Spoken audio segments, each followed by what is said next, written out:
Yo, what is going on, Full Healed Podcast? We are back, and I am joined once again by my buddy, my guest. Where the fuck is that camera? Ryan. Here we go. There we go. And for the first time ever on this podcast, I will be the second greatest Canadian. So it's an honor today to be here. Oh, what? Are you making me an honorary Canadian because I won that one time? Well, at first, I thought your hat had the red maple leaf on it there at first. It took me a second to see it was a fox. Yeah, it's the fox. I need to get some more hats. I didn't cut my hair. I need to cut it after and get a nice shave going. I think You losing the back's almost beard, about or better. are you keeping the goatee for a Keep bit, the or what? goatee. Keep the goatee. Yeah. Yeah. I think I could work out in I was gonna say, like, Andy Ruiz Soon. brought it back, so now you think that you can pull it off too? Yeah. And the fat bod, I've always been able to pull that off. But he copied me on this shit. How you doing, Ryan? Doing pretty good. Short weekend. It just seemed to go by really fast. And the work week is already dragging, so yeah, I can't wait for Saturday to clock out for the weekend again, and I still have a few hours to wait. Yeah. You watch the oh yeah, you watched the fight start on Saturday, right? At the because you had the fight companion, yeah. Yeah, I had a fight companion. I had these guys over on, what was it, Saturday afternoonish? Yeah, it was really early. Yeah, it was weird. It was actually kind of nice. I didn't get to catch them live, but if you're really into MMA, it was nice because you were able to roll into from UFC, have a little dinner, and then get right into Bellator. Yeah, I was able to catch Bellator too. And you know what? I've never seen such a pussy, man, in a heavyweight fighter as Congo. In Congo. You know what's funny? I thought that he was gonna get schooled, and when I saw the eye poke, I'm like, oh man, like I was kind of pulling for him, hoping to get like that puncher's chance. Mm-hmm. But I didn't think he was gonna be able to get the job done. And then when I hear eye poke, I'm like, oh man, that sucks. Like I hate because I'm like, okay, this has to be the rematch because I mean it's a title fight. You can't just say like, oh, eye poke, you don't get a defense. And then they show the replay, like pokes him in the nose, and you're like, oh, that's tough, man. You can't really defend that one. Yeah, Bellator wasn't that exciting. Khabib did what he had to do, but Yeah, basically most of those fights went the way I thought they were gonna go from what I've seen. mm-hmm. Some of the undercard though, there was that one. I don't know if he's Muslim. I'm for sure. I don't know whereabouts he was from, but he caught that guy with a hook and face planted him. I think it was like in the early prelims, but Yeah, I just caught the highlight of that. Started shaking. Yeah, he just kind of he took like 2 steps and he bent over and he just I love when like it. I think in the States it's so oversaturated that when they go to like England, Germany, somewhere in the Middle East, and Canada, that when the fans get to see one of their own get a huge win, like the way that they were celebrating wasn't like the way you see people celebrating Chicago, New York, California, Las Vegas card, So it's the fans really got into it, and I really appreciated that a lot. They weren't even drunk. They can't even drink in public. Yeah, that was just pure emotion. That was just pure there's love. no alcohol allowed. We were shocked. Here we even mentioned that. We're like, are they allowed to drink? And we're like, I don't think so. Have you gone back and listened to the Joe Rogan fight companion? Yeah. Because they were talking about fighting in like 120 odd Fahrenheit degrees, and who was it? Joe Rogan talked about like touching the cage at the side was so hot. Yeah, it was like 100-something degrees. Yeah. Oh, I couldn't even imagine how like I work in front of a fire for like that's like it's I pop in and out of it. I'm like, God, this is too hot. Look at how hot it is. It's like I guess it'd be like 80 to 90 Fahrenheit. Mm-hmm, something like that. I'm like, and so like I'm starting to think that you add another 30 degrees onto that, like nah. And you're competing outside, nah. Hey Ryan, the champ forgot his straw. Give me 1 second, yeah. Oh yeah. Do your thing. The champ's got to get a straw. Sorry, bro.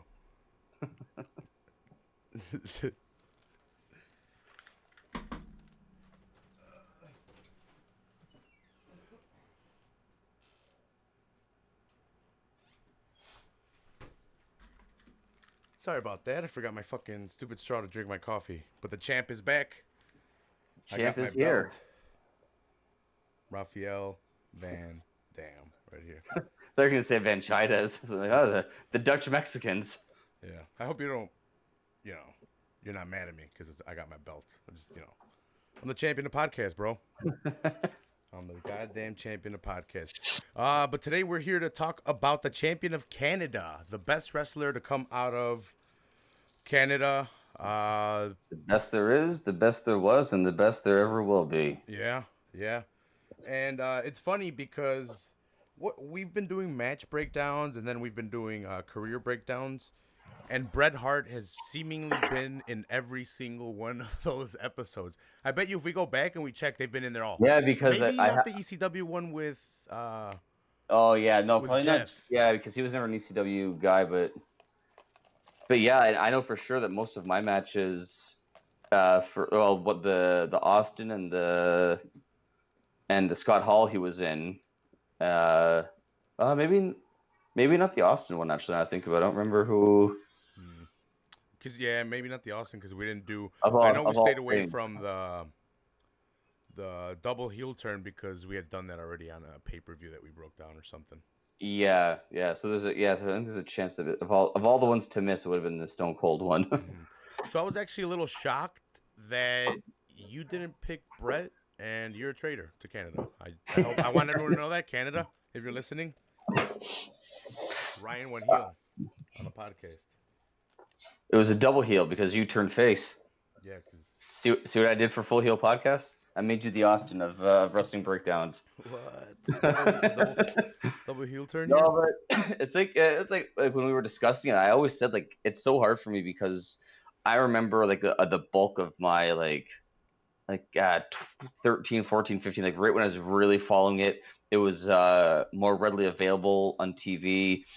Austin was the it guy, so it was a lot easier for me to follow him. I'd always followed Bret Hart because of like just renting VHSs back in the day and catching the very odd Monday Night Raw that would be on in Canada before they got the weekly deals and stuff. And so I went back and I always say Austin's my favorite. I always say Bret's my favorite. And it's always a 1A, 1B. And but like I said to you earlier, watching these matches, like I went back to being like 8, 9, 10 years old, watching some of his career highlights, and then watching the matches that we were going to talk about today, and we put on a couple documentaries. Just went full out and just it was weird. Like I actually saw little me watching these all over again, so I got that like appreciation back for the man. Yeah, I got to go back and actually, again, episode after episode, same thing. My timeline together, and now it's putting in Bret where he belongs. Because I remember Bret versus Owen, Bret versus Bulldog growing up, but vaguely. I was very young. I was born 88. Sorry. So Yeah. I can remember watching these and playing with my rubber Macho Man and Hogan. Yeah. And really just liking wrestling for wrestling, and then later on remembering. Right around the 1, 2, 3 Kid, Razor. That's why I'm really into Razor and him being like that Cuban that Hispanic. 94, 95 kind of time frame there. Yeah, well, my mind had developed a little bit more, I guess, to be able to retain what I was watching and be able to pick who my favorites were. And that kind of makes sense to me because I remember around the same age for me, but it would have been like 92. But I was born 85, so for me. I was around the same time frame, just a couple years earlier than you. Remembering those things. Yeah. So, do you want to get right into it? We're breaking down Bret Hart's career today. So, yeah. I guess Bret Hart. What year would it be? I don't know what year it was, but he started refereeing for Stampede for his dad because his dad owns a company. And that would have been back in like the late 70s, like 78, 79. He would have started getting random gigs like that in, yeah. Yeah, because at 78, it makes his in-ring debut when someone isn't able to, or someone didn't show up to a show, so his dad throws him in, and then after that, oh no, my paper's gonna burn. He regularly starts to put him in more and more matches because he's, he knows the company. He knows how his dad wants to run the company.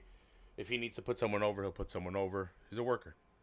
Yeah, and that's one of the benefits. Like Stu always had all of his kids training, not just the regular wrestlers that would come in, but every single one of his boys went down to the dungeon and trained because he figured no matter what you're going to do in life, you can wrestle and you can get money for the family. You can help us assemble, so we don't have to hire other people. So that you can work these jobs that we save money and bring money in because, like after you have like your 8,000th kid, money's a little tight there. Yeah, I guess we shouldn't skip over that. Bret Hart grew up in a wrestling family, brother of 7 boys and 11 girls? Or no, 11, 4, No, 11, 4 girls. no, I think 11 4, total, 7 boys, 11. 4 girls. 8 and 4 because there was 12. There was Bret 12? Oh, shit, okay. Well, I think it was 7 brothers, 4 sisters, and Bret. Okay, so 12 in total. I could be wrong on that.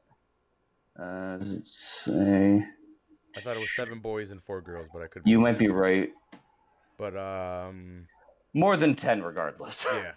Which is just wild. Yeah, so they were a big wrestling family. That's why he was able to run a promotion with his boys, teaching them how to wrestle, running the dungeon in his mansion, and teaching some of the greatest talents to step into the squared ring or squared circle. Sorry, so it is 7. It's 8 boys, 4 girls, so 12. Damn, okay, 12. Go, Helen. Whew. Shit. Yeah, popping them out, dude. Hey, Helen. What do you want to do after dinner? Yeah, fucking Stu too, man. Stu, man, because you know that Stu Hart back in those days when he was running Stampede, he was probably working like 15 hours to get the events ready, put on the events, training the guys, warming the guys up, tearing things down, and then going home and being a dad and training his kids. Like, whew. You gotta want it. Yeah, and getting it in. Yeah, no, so Stampede is bought out by WWF, but Bret had won 4 titles, 4 tag team championships with his brother Keith there, and then WWF bought him out in '84, and that's when he tagged with Dynamite Kid. He had some, actually, back in the Stampede days, he had some phenomenal matches with Dynamite Kid. With the mask, right? The lion mask? He had tiger mask? Sometimes tiger mask and sometimes without, yeah.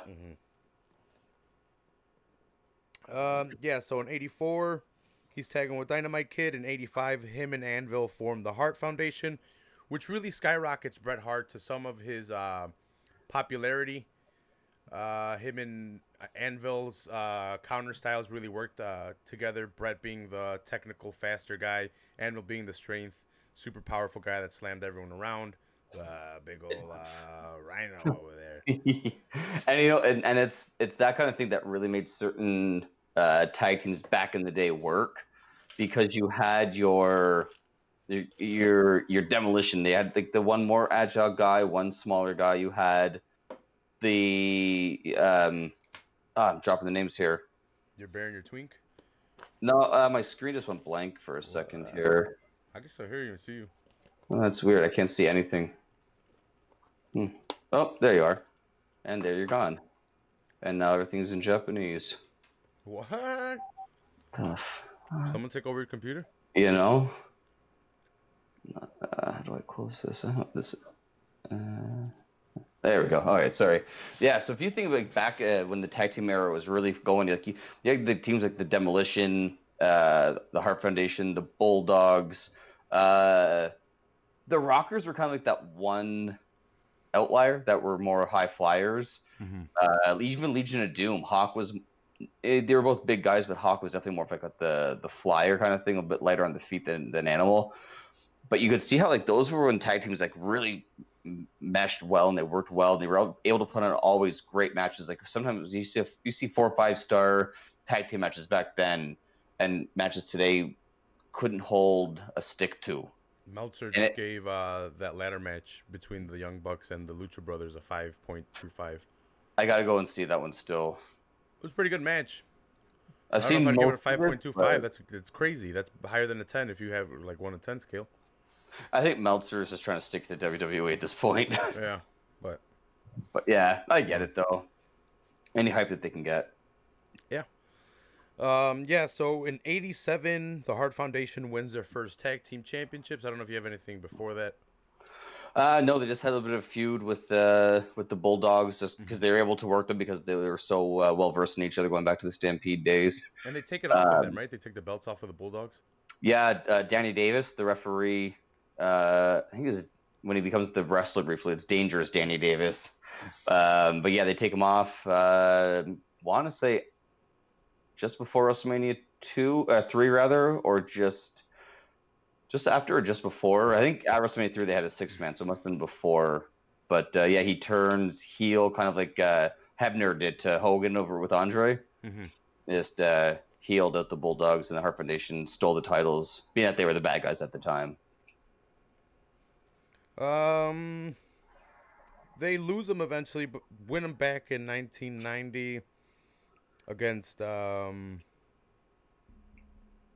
Legion of Doom. Demolition, the 2 out of 3 falls. Okay. This was the cutting room floor match. Okay. I think this is the one that I really wanted to cover, but then I couldn't not do a Stone Cold match, so I had to switch them out. But I wanted to throw in a tag team match after you said this one. I'm like, fuck, I should have chosen a tag team match too. Oh, and it's so hard because there are so many like Bret matches, and I feel like I kind of may have done like some disservices, but well, like it's one of those things where it's like with Scott Hall, with Stone Cold, with Bret Hart. Like when we have these guys that we grew up loving, it's going to be hard just to pick 3, right? Like you want to pick like 30 of these things and have like a 12-hour podcast of this guy's career. Yeah, no, this guy has such an incredible career, and just to skim over the tag team is kind of disrespectful. But that's kind of where he got his popularity, man. Yeah, well, I mean, go back to WrestleMania 2 when it was the Hart Foundation and Andre the Giant were the last 2 in the NFL WWF Battle Royale. Mm-hmm. And it's actually one of those times when the Hart Foundation were still wearing teal and black instead of pink and black. They hadn't changed it yet. Yeah. But yeah, like you see them with the Rockers, with the Bulldogs, with Demolition. I'm going to drop a lot of tag team names, unfortunately, but the Nasty Boys later on. But they had a lot of great talent to work with, but they could never. Like Demolition was just like the John Cena of the tag team division at that time. No matter who was coming up, they weren't getting the titles off of Demolition.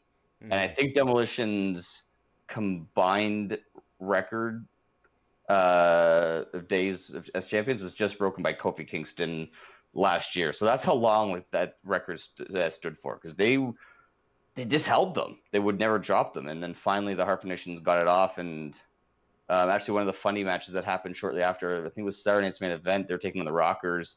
And the Rockers famously never won the tag team titles. Well, but they won them at the Saturday Night's Main Event, but the rope broke, so Vince said, well, we're now putting that on TV. So titles go back to the Hart Foundation, and they, instead of like going forward and saying, okay, drop them at the next show, it was, nope, you guys just don't get the titles. They're going to the Nasty Boys at WrestleMania instead. Sorry, guys. Yeah. And then, well, I mean, I'm sure Shawn was happy with the way his career panned out from that, though. Oh, fuck yeah. I mean, I'm sure he's happy not having to tag with Marty every night. Mm-hmm. Let's see. After that, he kind of goes on a singles career by himself. Anvil kind of goes to commentary, steps aside a little bit. And yeah, he didn't even go manager. Right? He just went like straight out. And in 1990s, where had he already established the sharpshooter as his finisher? I didn't know. I thought he had always had it. I thought it was a move taught to him by his father, but I guess it was something told to him by a different wrestler. I think Conan told him to adapt the Scorpion Deathlock. Yeah, I've heard because they had the Heart Attack as tag team with Jim, but then I've always heard that it was Jim Ross, but it could have been a wrestler, but I'm not 1,000% sure on the move. But yeah, like I think Sting was the originator, or maybe in America. Yeah, I did a little bit of history on it. It's definitely the origins are from Japan and Japan, and then, but the ones that made it popular were Sting, and I forgot who else had made it popular. I know, yeah, I know Sting, I know got it, and then someone eventually, gave it to Bret and said you should try this as your finisher. Which I love, because I was actually thinking about it today, like how many matches that we're gonna cover, and how many matches he won in general that he actually just won by pinfall. He has a lot of matches where it's a roll up, a schoolboy, small package. He even though like I'd say he's not like the Ric Flair category where the figure four is Ric Flair's finisher, but he rarely ever wins by it. Mm-hmm. A lot of Bret's big matches, he didn't do the figure four or the sharpshooter. And so because you see him facing the guys like that were monsters, and it was too hard to get it on, so they had to figure out other ways for him to beat these guys. Yeah, definitely, and we'll definitely visit one of those later on, or maybe a couple. I forget how many exactly. Let's see. So he establishes a sharpshooter after his tag team run with Anvil. 1991, he beats Mr. Perfect for his first Intercontinental Championship. Also becomes King of the Ring that year, so he's having a pretty good year after his tag team run with Anvil for I don't know how many years they did. And this was the King of the Ring thing we talked about that really just meant nothing, right? This was the pre-pay-per-view ones. Yeah. So Yeah. Bret's 3-time King of the Ring champion, right? But they only count 2 of them? Or do they only count 1 of them? 2 and count 1. Okay. 91, 93, yeah. Okay. Yeah, so he's King of the Ring that year, Intercontinental Champion, and then, so I forget who he, oh, okay, so he has a championship, and I wanted to ask you, what do you know about Bret's first kind of, rumors and innuendo about, him jumping to WCW when he was Intercontinental Champion? Yeah, so I've heard it. I've heard him say in his book it's false, but there's also saving face, and I hold nothing against anybody if it's a career move for money wise.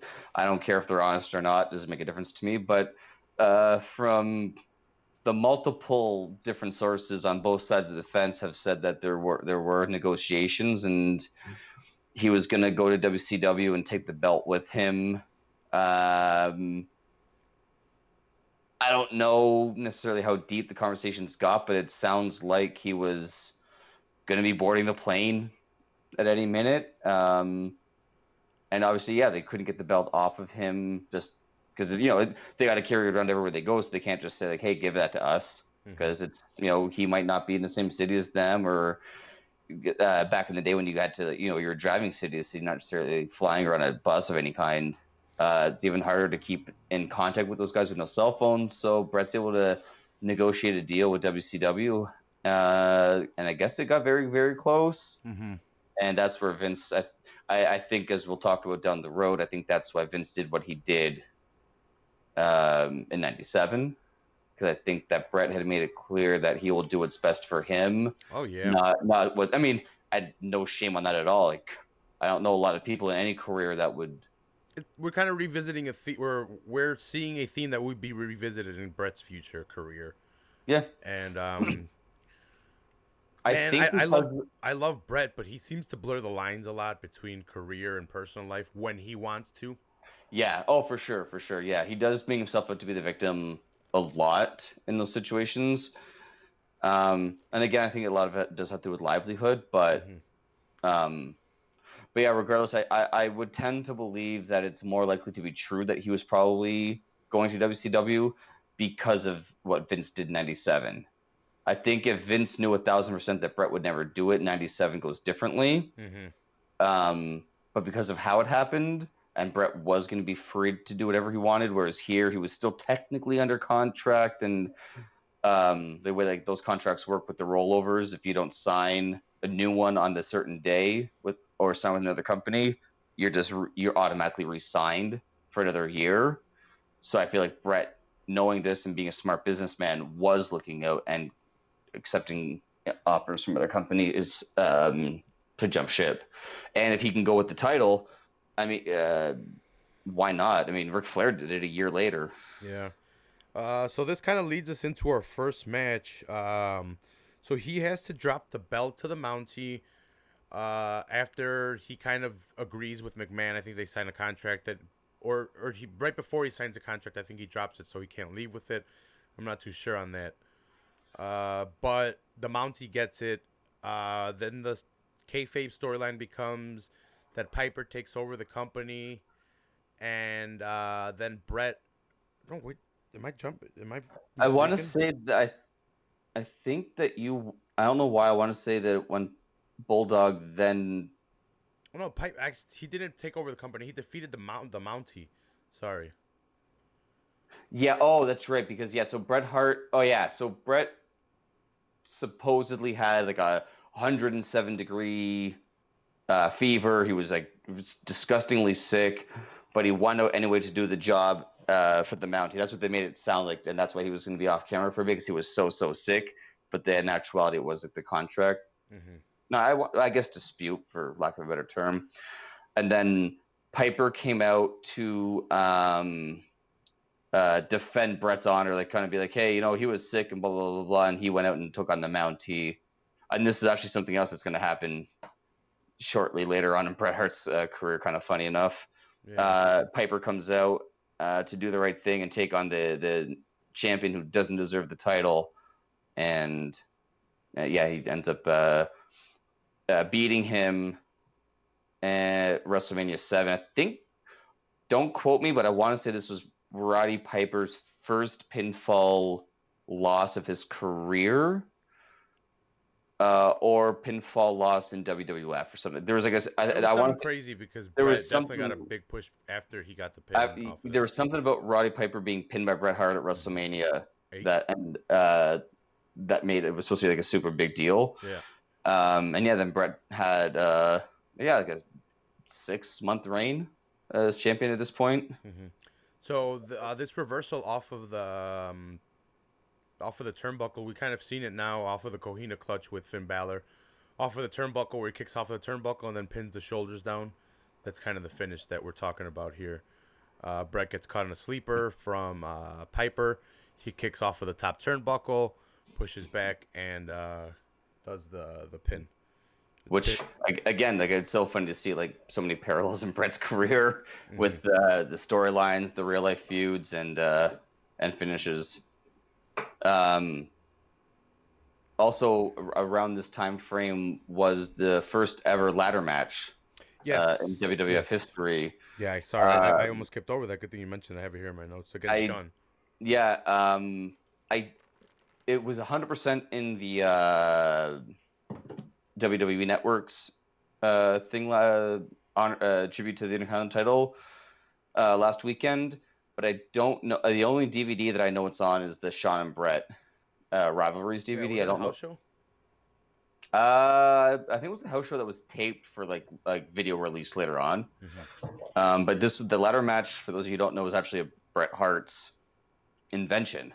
Yeah, he came up with the idea to Vince, and they put it on and they loved it.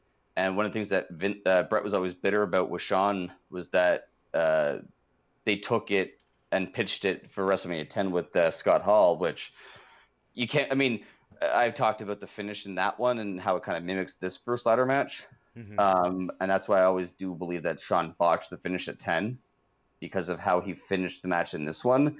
But if you go back, if you're able to watch the Bret Hart Shawn Michaels ladder match from '92, it's legit it's the first one and no one has seen it for some reason. Like you talk about it, people say the first ladder match was Razor Ramon at WrestleMania 10 with Shawn Michaels.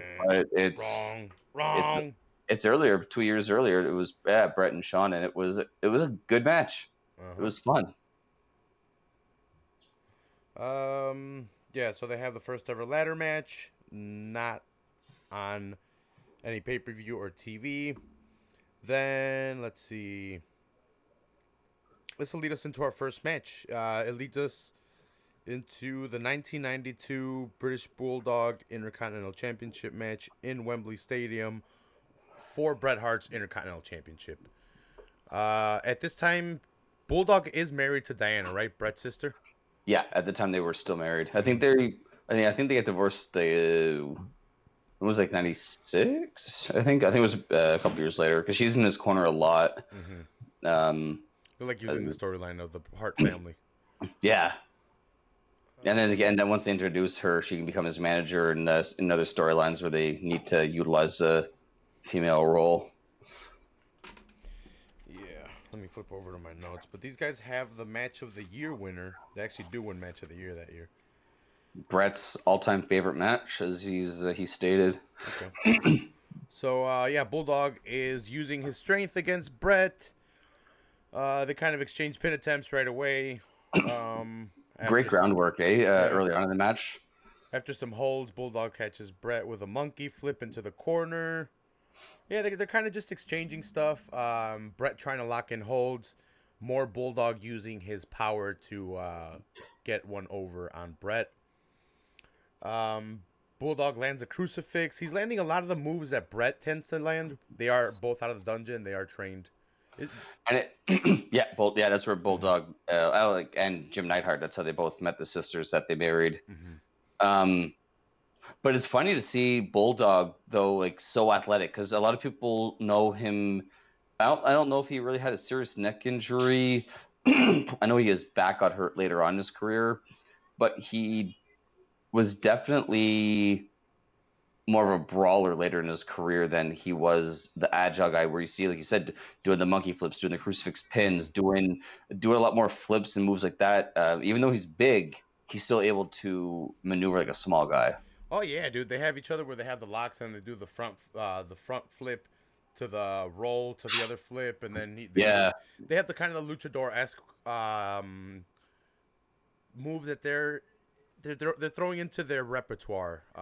That's what made Owen so much more, I guess, not popular, but that's why people liked him, because he did wrestle like Bret, but he did have his own style by incorporating that a lot more. I realized preparing for this show that we could have actually just done this episode as Owen versus Bret the rivalry.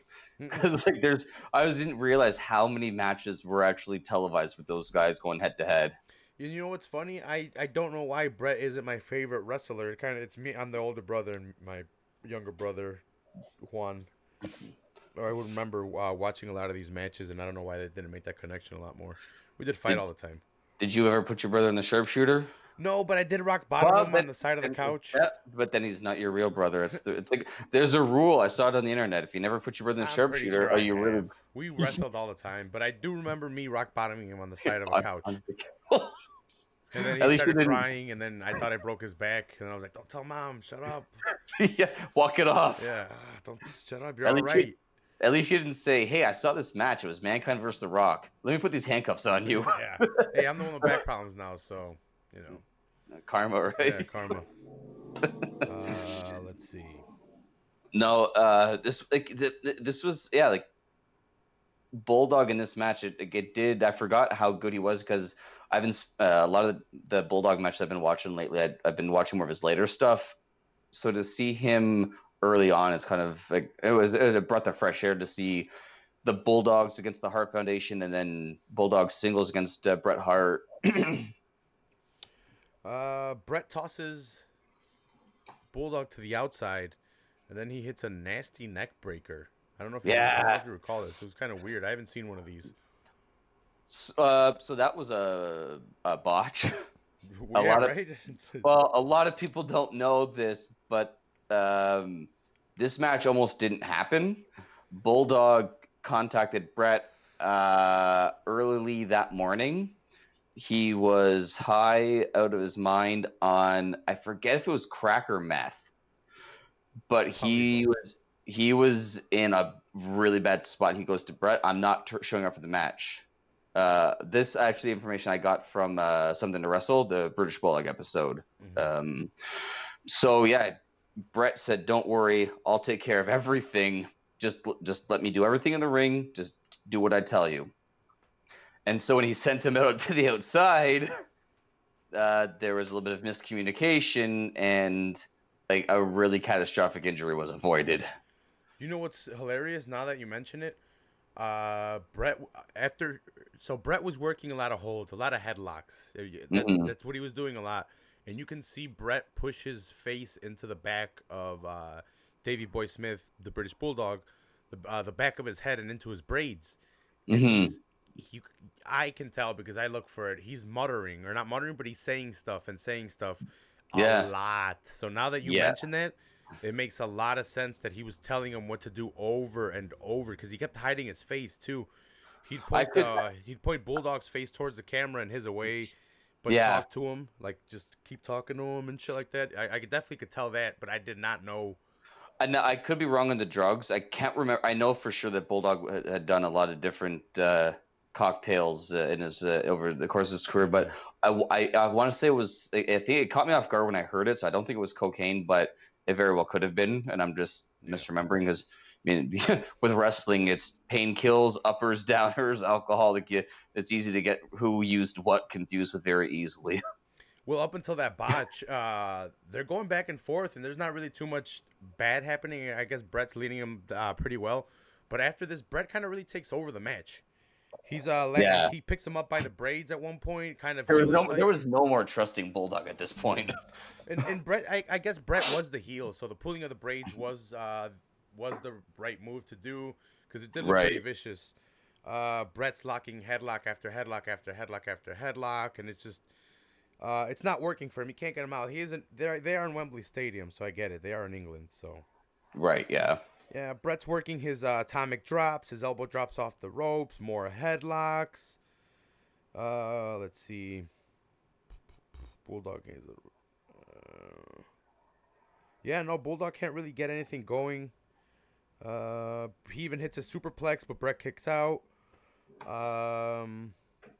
He locks in the sharpshooter, gets out, and then Bulldog just reversed the. So it was a quick win. It was a reversal off a sunset flip instead of getting flipped all the way.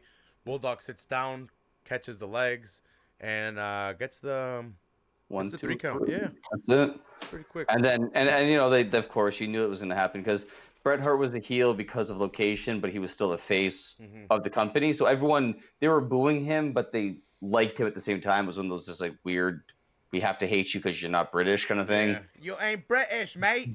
But you knew that they were going to embrace. Like you knew, like they were two good guys going at it.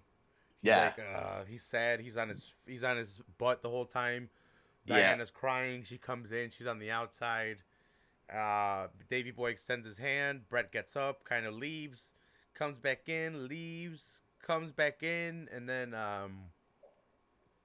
they just shake up, right? Yeah, they shake, hug, and Bret, they do the whole grand finale. I think this was actually also Bret's first pay-per-view main event. Because being in England, the Ultimate Warrior Macho Man match was the co-main. So. All right, let's see. So that was 92. But wait, 92. There's more. What is it? When does he win the title? WrestleMania. At a house show in Saskatoon, Saskatchewan. Against Rick. Woo! The Nature Boy Flair. Makes him tap out to the sharpshooter. And I think the two most telling things that came out, one of Bret Hart's most iconic speeches, no matter how impossible the dream sounds or dream seems, this goes to show for the little guy, even the biggest of dreams can come true, something along those lines. Like just, don't give up. But the other thing, if you watch Bret Hart at one point in the turnbuckle, I think, and he gets slammed, and he grabs his hand, and you see Mr. Perfect turn his head and wince, and it's because Bret Hart just relocated his broken finger into the proper socket. Okay. And Mr. Perfect turned away, and you watch his face, and when you see what happened, or when you know what happens, you're like, oh yeah, I would have probably thrown up actually. So, but yeah, it's a couple iconic moments in Bret Hart's career happen here besides winning the title. Yeah, so he wins it not on the again, on a house show. Kind of weird, but whatever. Saskatoon. Well, it's Canada, so. Yeah. Yeah, it's still kind of weird that they had it, I guess, in Saskatoon, but I guess they couldn't wait. They literally couldn't wait for like the next night in like Winnipeg, where they could have had like a TV show there or something. Yeah, right. Put on them on a fucking TV show, not a house show. You're like, Jesus. We want you to be champion. We just don't want anyone to know about it. Yeah. Let's see. So he goes on to beat Razor Ramon, Papa Chango, beat Ric Flair before losing it to Yokozuna at WrestleMania. Was it 9? Yeah. Yeah. WrestleMania 9. Loses it to Yokozuna because Mr. Fuji threw salt in his eyes, gets hit with the bonsai drop, I believe, if I'm not mistaken. I know the salt in the eyes happened. Salt in the eye, and then he rolls him up. Just Okay. a quick, yeah.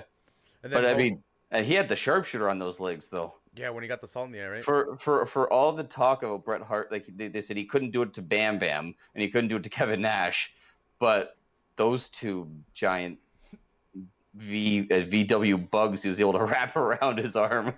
So figure that one out. So he gets the salt in the eyes.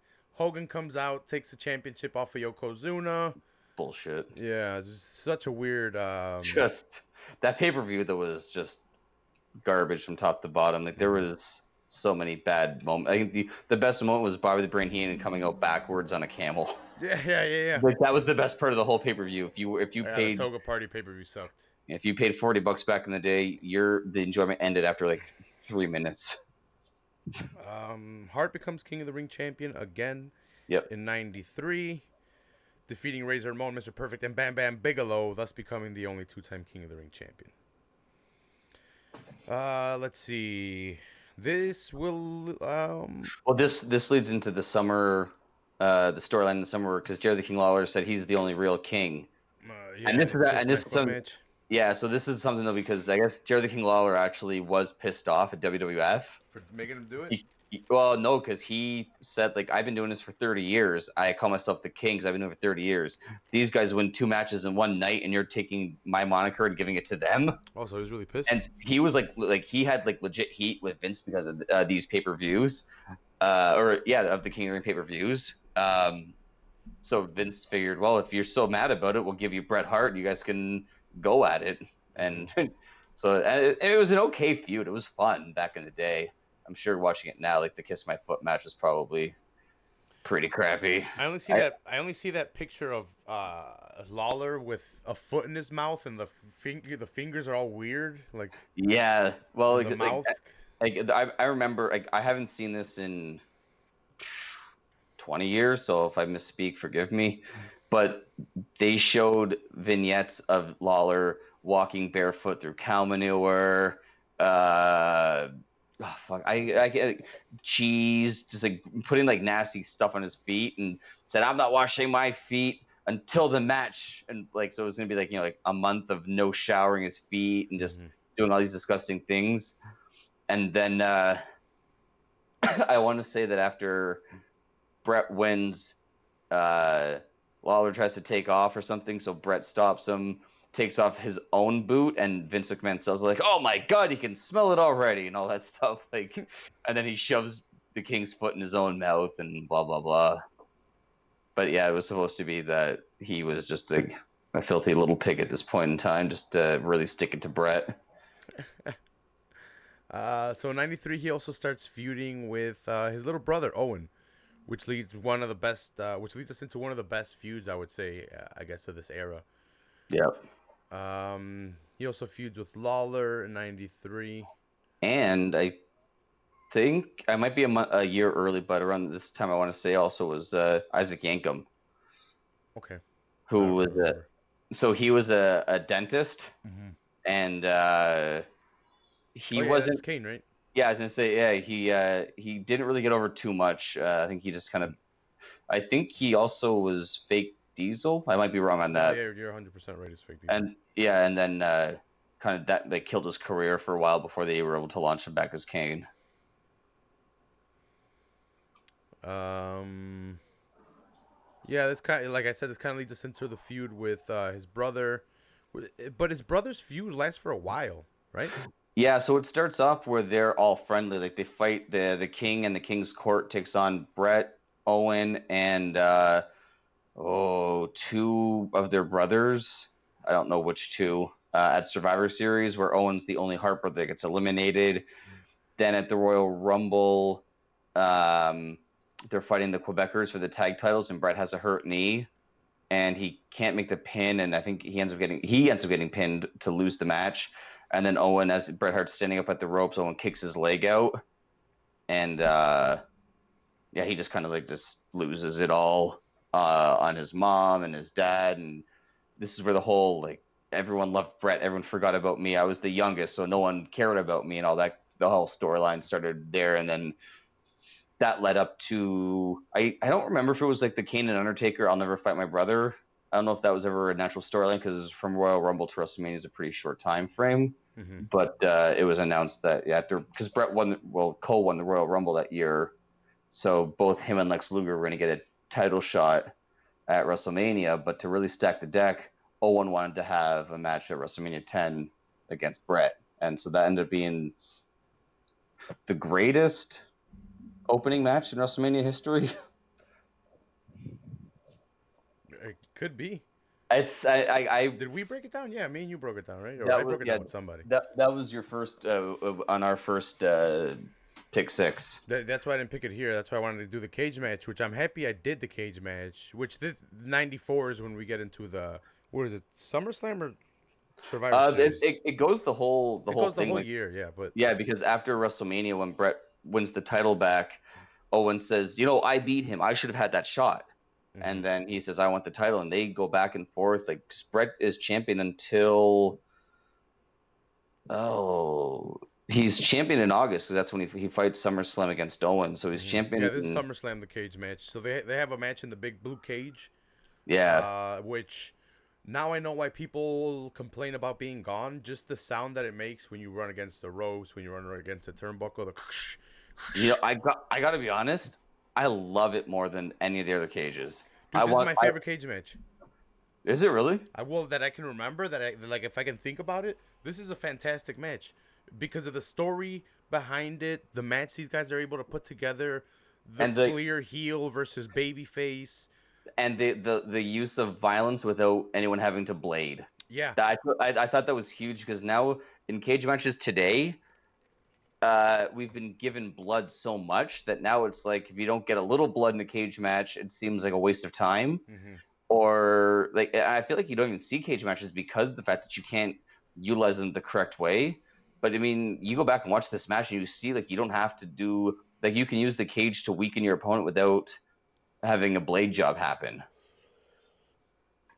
We have an incredible match with a ton of teases of both of them getting out, with Owen really trying to get over the top mostly.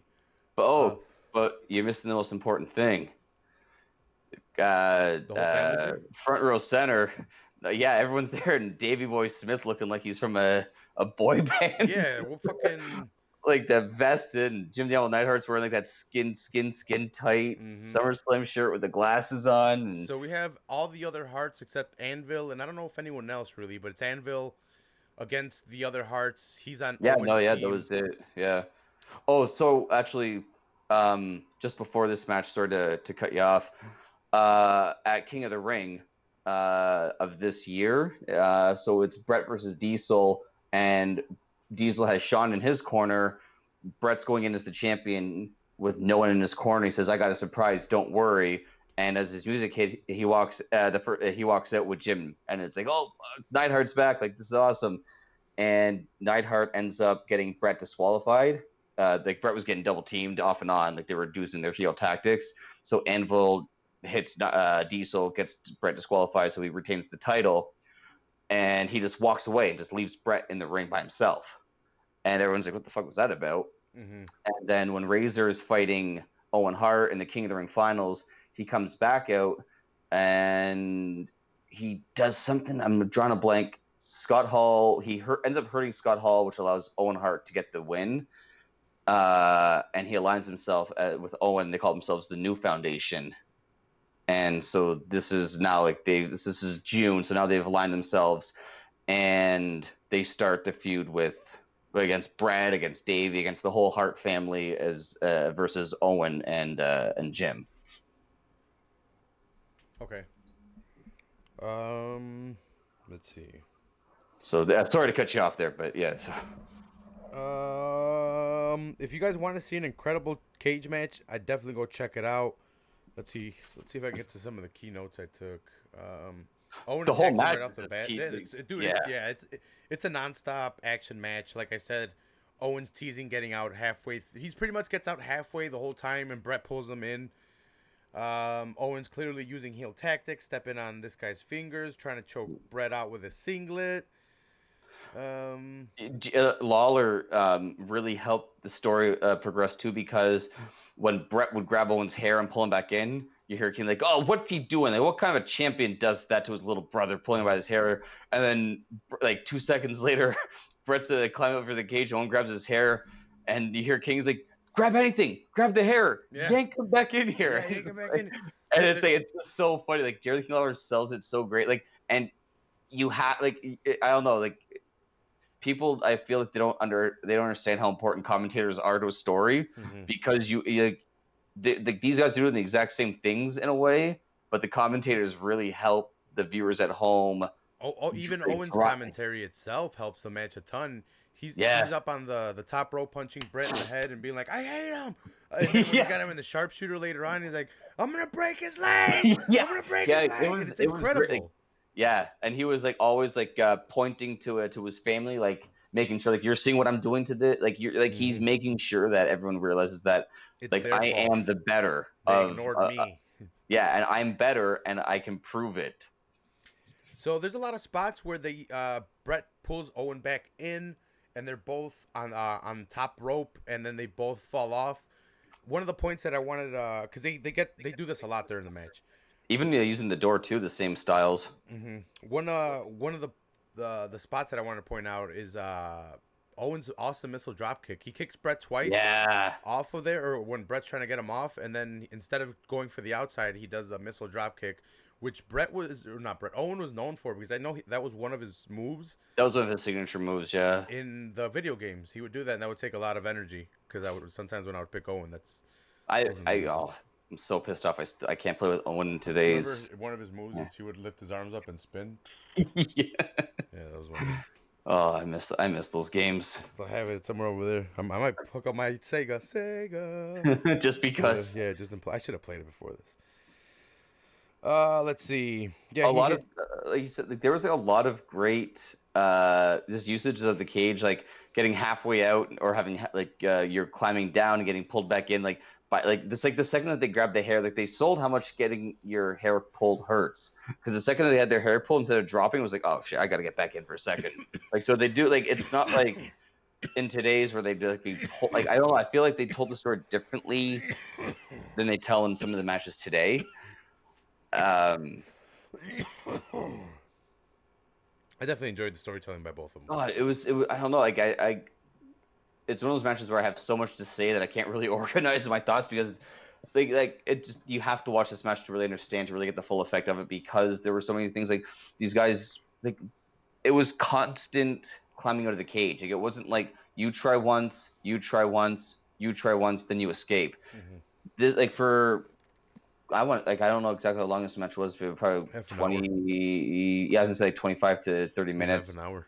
They were probably climbing out that cage, I'd say like 20, 30 times. Like it was pretty constant that someone was climbing to get out of the cage. It felt like it was over and over and over and again. And like I said, going for the door, like there was the one spot when Owen was so badly damaged, he's like, he crawls to the one corner and no door, crawls to the next corner, no door, and then finally he climbs to the right corner. But by the time he gets to that corner, Bret's meeting him there, and he's like, get back in here. And yeah, they both misjudge where the corners are at one point. Yeah, or where the door is at one point. Dude, Bret gets almost all the way out at one point. He gets 3/4 out of the way out of the door. Owen gets him back in, and then Owen tries to escape the same way. Like it was a ton of escape teases, and them getting back each other in. The crowd was super into it. At one point, Bret slingshots Owen into the cage. Let's see. Owen hits a sharpshooter. That's where he starts yelling, "I'm gonna break his legs." I thought that was hilarious. Bret reverses it into a sharpshooter of his own. And you see Owen calling, like, "Come on, help me!" And you start to think like, "Oh, is Anvil gonna get involved? Like, what's gonna happen?" And then he starts tapping out. Yeah. And Bret drops it, and shouldn't have been a loss. There's no tap straight in the cage. Yeah, it's usually like pinfall and submission only if the ref is in the cage or something. Otherwise, it's just climb out or by escape. Yeah, they always change the rules up randomly. So it leads up to them both going over the top of the cage and fighting, hanging off of the side. They both start slamming each other into the cage, and Owen is the one to fall, but his leg gets caught. He hangs. Bret just jumps off and wins, but right away, Neidhart attacks Davey Boy, and Diana goes over the fucking thing as Yeah, well. I was like, holy she shit, took a yeah. rough bump. Yeah. Yeah, I was like, holy fuck. And then he attacks Bret. They lock the cage, and Owen and Neidhart start going at Bret. Bret's brothers try to get into the cage. Davey Boy tries to get into the cage. Okay. Eventually, they get in. But You know what this reminded me of for some weird reason? Do you ever play GoldenEye for N64? yeah, I love that game. All right. You know when you're in the control room and Natalia has to do the computer stuff and she's got to and you have to like shoot the guys this way and shoot them this way, going back and forth. The way that Owen is running back and forth, he's punching guys here, he's running and punching guys there. I'm like, oh, GoldenEye, this is awesome. That's a game that me, my cousin, and my brother spent many of hours on, because that's the reason I got into Halo. That's the reason I own an Xbox, because Oh, really? That was one of the first multiplayer games we used to have, and we used to play with my cousin. You know that was added in like the day before production started on it. Damn, so that wasn't even part of it. They didn't even want to have a multiplayer, and they thought the last second I just throw it in there. We had the space for it. That was the best part of it. It was 100%. My cousins used to come over for holidays or whenever they used to come over for weekends, and we would all just go wrap around the TV and pass around a controller in a room of like 6. Like, I'm next. Yeah. And eventually, when Halo came out and my cousin got it, he's like, "Hey, I got an Xbox," and we had PS2s at the time, or PS1. I think PS2 was out already. Yeah, I'm not too sure. And then Xbox came out, and he's like, "Hey, I have an Xbox," and we're like, "What a fag!" And then, and then everyone else jumped on board. Well, he didn't have a PlayStation, so we're like, "All right, we'll play this fucking Halo game or whatever." Shit is. I see. So we played Rockets, and we're like, "What? This is like fucking GoldenEye, but in the future." And then right away, I'm like, Dad, you gotta buy us this fucking Xbox. He's like, all right, but it has to be used, so we got a used system with a used game, but it was still fucking Halo. And since then, I've had Xbox. It's been more than 14 years, because that's when I had Xbox Live 14 years ago. Okay. So that's how I switched to Xbox. Little diversion. Let's see.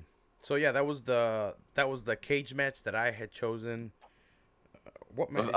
Eventually, Bulldog does get in, and Owen and Neidhart escape. Yeah. And as the family also they finally get like the bolt cutters, and everyone gets into Bret, give him the title, and Todd Pettengill tries to interview Owen and Anvil backstage, like, what's that all about?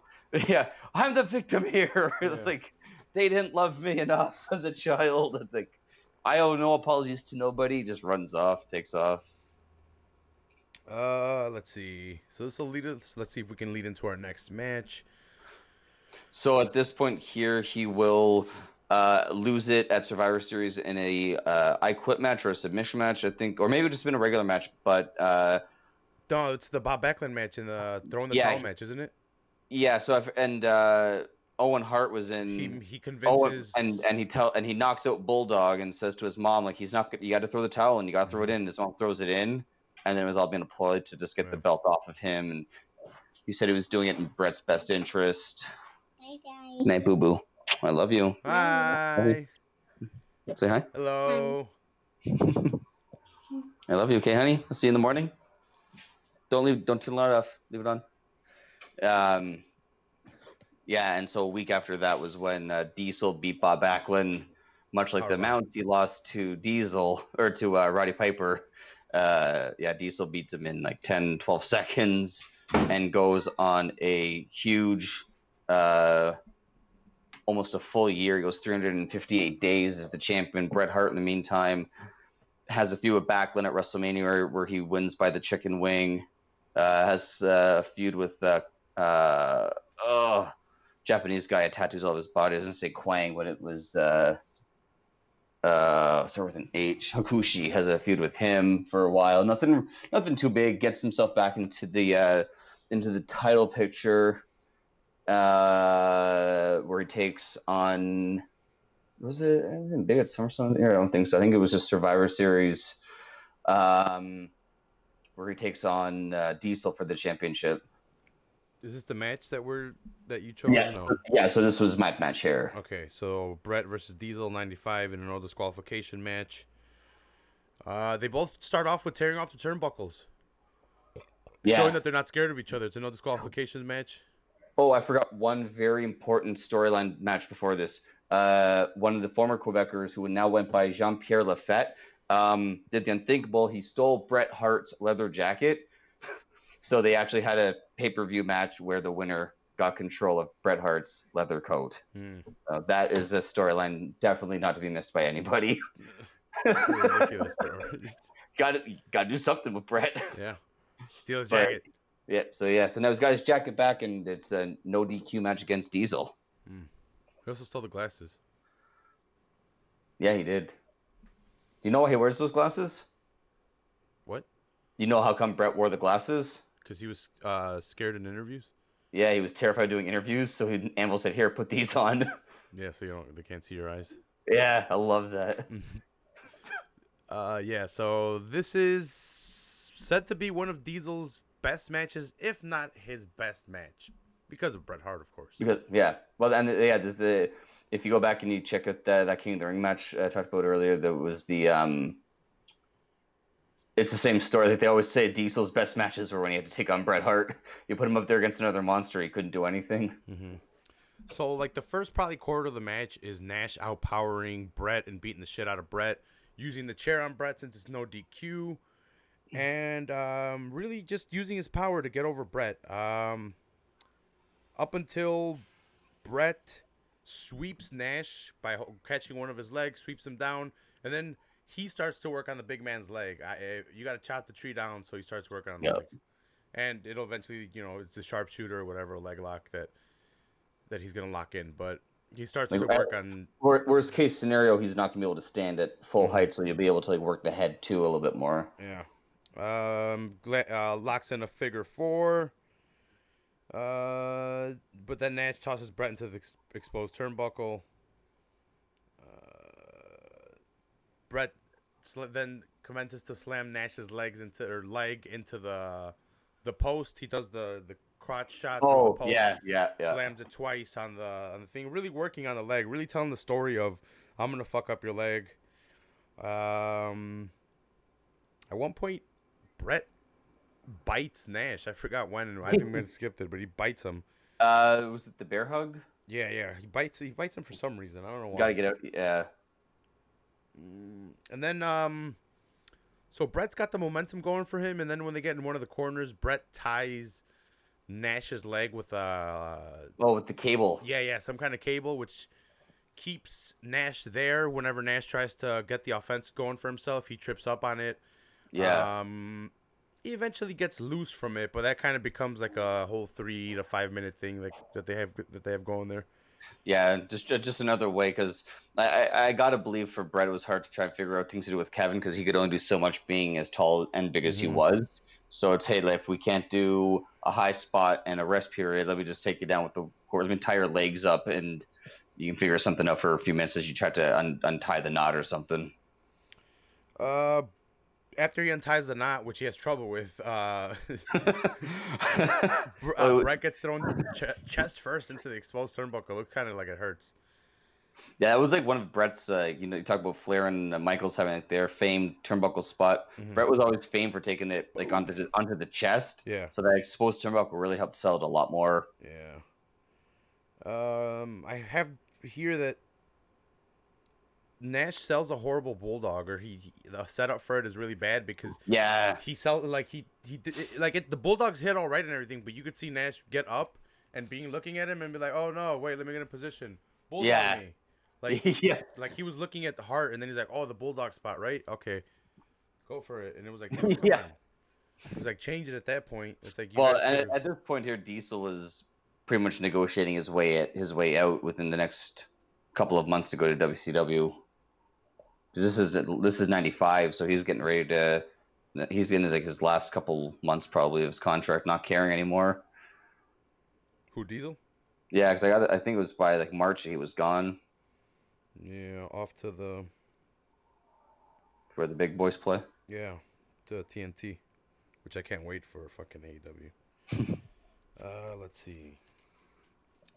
After he unties and does the whole chest spot, Nash is selling the injured leg pretty good. Then the table spot. Brett's on Brett the gets the outside. chair in the ring too. At one point there, he had the chair that Diesel. Diesel stops him, right? He kicks him he twice. he kicked it. Yeah. He doesn't let him use it. Brett gets thrown to the outside and then eventually tries to go back inside, and then this is where Nash, fucking like shoulder tackles him into the table. Yeah, I feel like that was a missed move. Yeah, I think they were trying to do that thing where like he pulled the rope and like slingshot him. Mm-hmm. But when Nash grabbed the rope, he pushed it first, so Brett started to jump as he pulled it back. Mm-hmm. And I think there was just a miscommunication. Like I think Diesel probably said, like, "Look, I'll push it forward, you fly." But he didn't. But so when Brett saw him push forward, he jumped, and then it was like the spot. And I mean, luckily he didn't hold onto the rope and just go dangling. Yeah, well, I was gonna ask you, like, did you think that they injured the Mexican dudes on the commentary table? I don't know. Like, or were they selling pretty well? I gotta believe that they were expecting it to happen right then and there. I want to say they were probably getting ready for it. Mm-hmm. But the way that he landed, like, it did look like the table kind of went down onto their legs and then onto the ground. So yeah, it looked like it chopped them in the leg and then fell on the floor. Yeah, and it was funny too. Like if you watch the audience, there wasn't a lot of people right at the guardrail like there are now. So instantly, once it happens, tons of kids just go running to be like, "What the?" Through a table, like because this was. Oh yeah, everyone just runs over there. This was one of like the first table spots that they would have done. I thought they ran over there because they're like, "Oh shit, there's Mexicans here. Build that wall, get them out of here." Yeah, that's what I thought. But no, they saw the future. Yeah, they were looking at the future. They're like, "Oh, I foresee something happening in 2017. Build a guardrail around them." That's what they were. Yeah, yeah. That's why they went from those metal ones with the slats. They went to the all solid ones there. Mm-hmm. Yeah.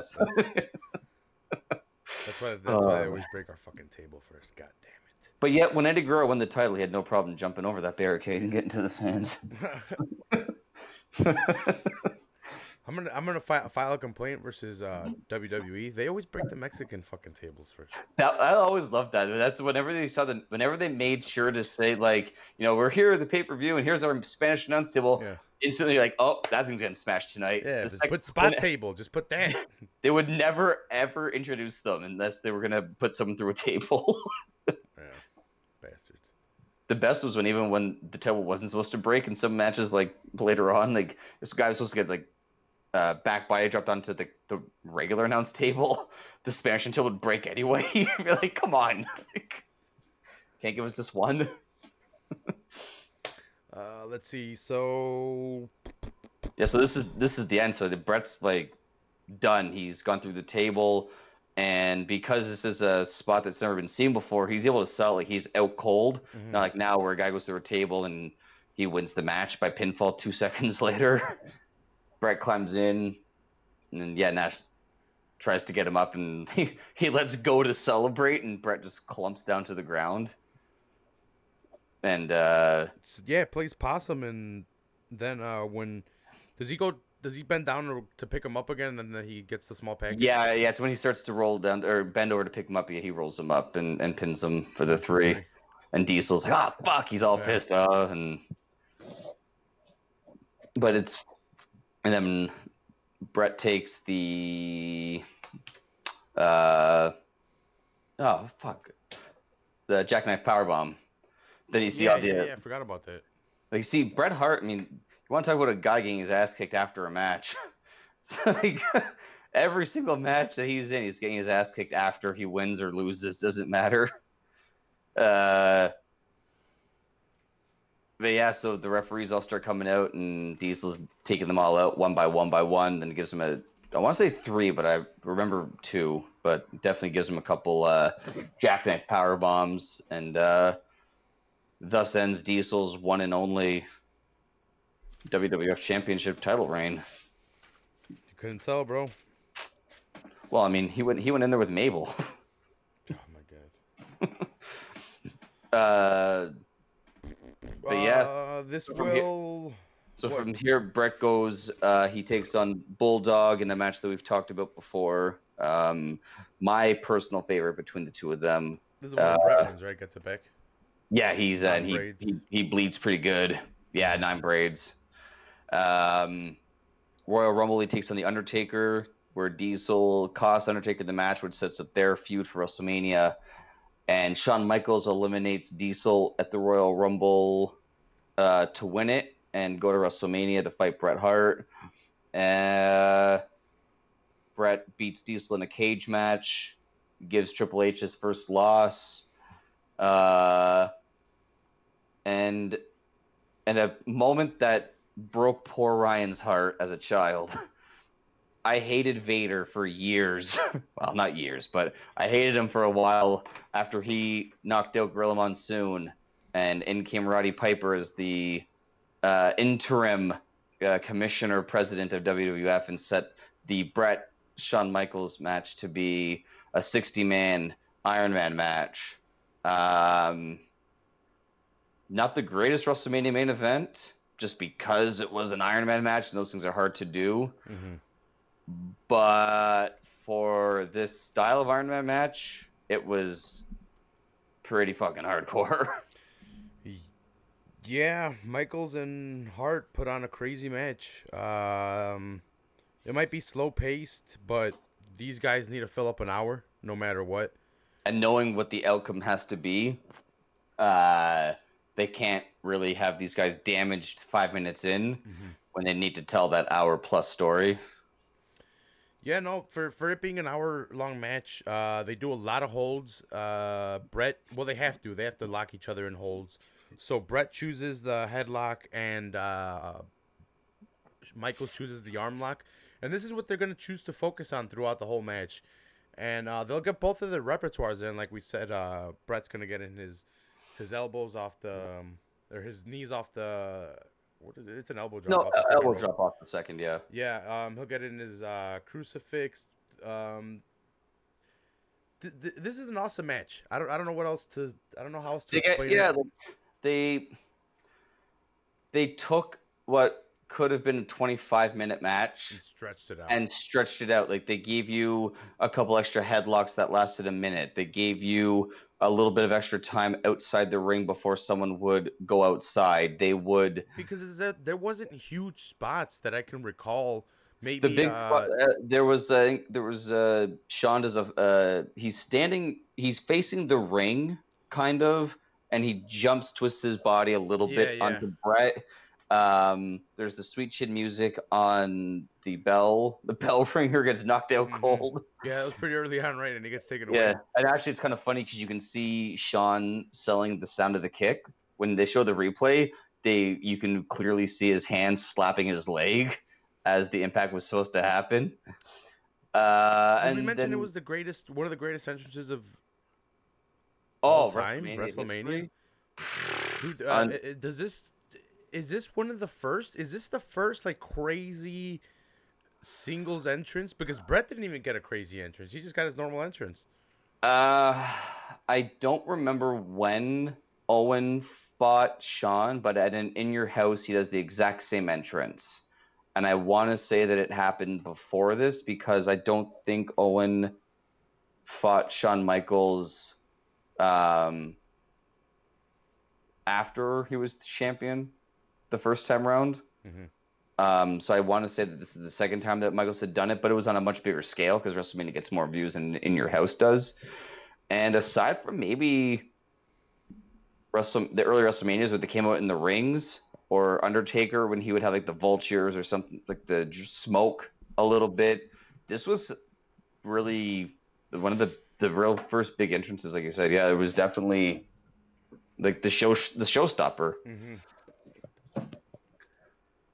I don't know if I didn't mention it by now, but they call Shawn Michaels Mr. WrestleMania. Bret Hart is Mr. SummerSlam.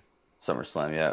With a lot of these matches were for SummerSlam. A lot of the matches we've chosen to review are from Bret Hart from SummerSlam. He's put on some of his best matches. Yeah, so it's one of the greatest entrances. There's not a lot, like I said. If you know Dean Malenko, he's the man of 1,000 holds. They used all of those 1,000 holds in this match that they could think of. Actually, if you watch the full match, they used Chris Jericho's 1,004. Sorry, I miscounted. I lost count after 1,000. I'm like, oh, that's all of them. because they did the Boston Cloverleaf, but then they did the Canadian Maple Leaf, which Mm. they look similar, but slight difference. Slight difference. The tweak. It's the angles of the knee. It's like a 35-degree change. I get you. I get you. No, but yeah, like the thing that I really appreciated about this match is that they had the timer at the bottom of the screen counting down, because it didn't feel like an hour. Like, it did go pretty fast for what it was. Yeah, no, but it's great selling. Like you said, they stretched it out well, and I think it's due to them knowing how to run a match.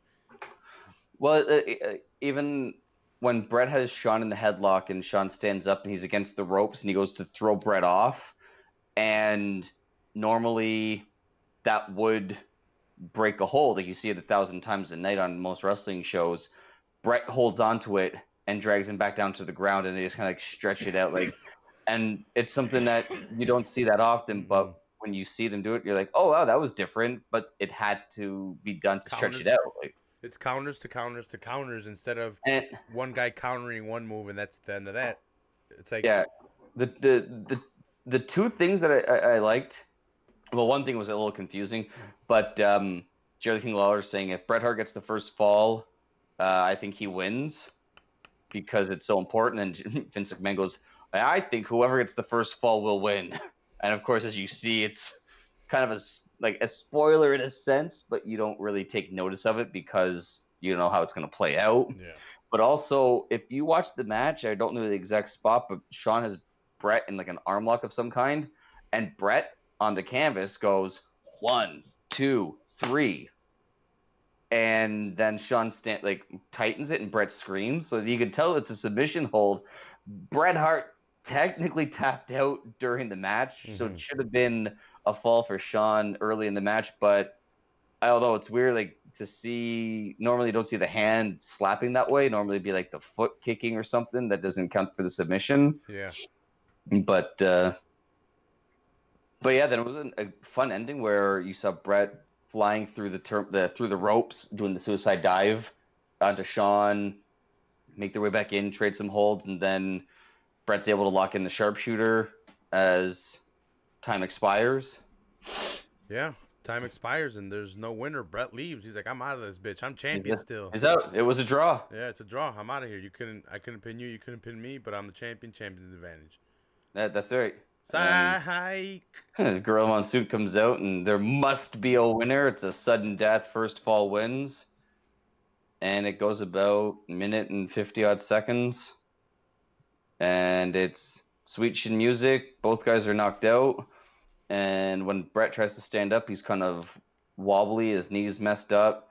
And Shawn hits a second one and gets the 3 count. And the boyhood dream has come true. And this is this the first time Shawn wins his title? Yeah, this is his first title. As you can see, when they let Jose Lothario back in. Yeah, which Shawn didn't like, right? After the first time, he only wanted him there for the Houston one or whatever. Yeah, he wanted him there for the first time, but then he got such a pop that they thought they could make it as, hey, here's the story that we have is your childhood dream of becoming a champion. Now your trainer can be in your corner the whole time, and like he takes a couple of bumps, like he goes over the top rope and gets or Shawn goes over the top rope and kicks him in the head as he falls down. So he goes down there, and he would take bumps throughout the rest of his tenure in WWF. But yeah, Shawn gets his title, tells the referee to tell that piece of crap to get out of my ring, and yeah.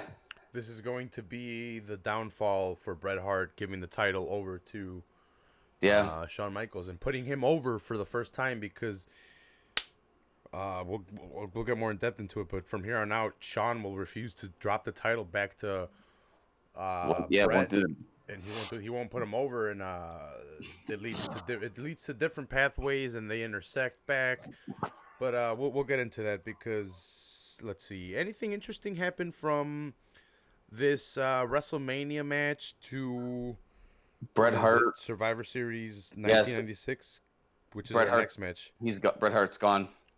He takes a leave of absence.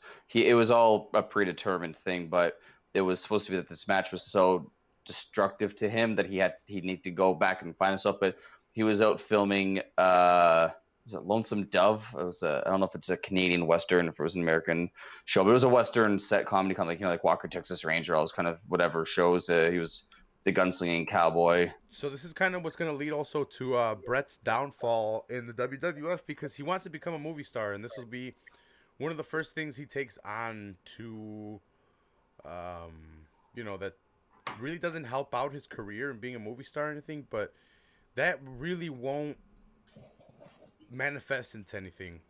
No, it goes by really fast. And I think Bret was caught up in an interchangeable time period where we had champions that had a championship a lot more, and the company was behind them a lot more, and we're transitioning into an era where the champion hot potatoed the title a lot more, and Bret, I don't think, was down for that. I think he was down for the old school mentality.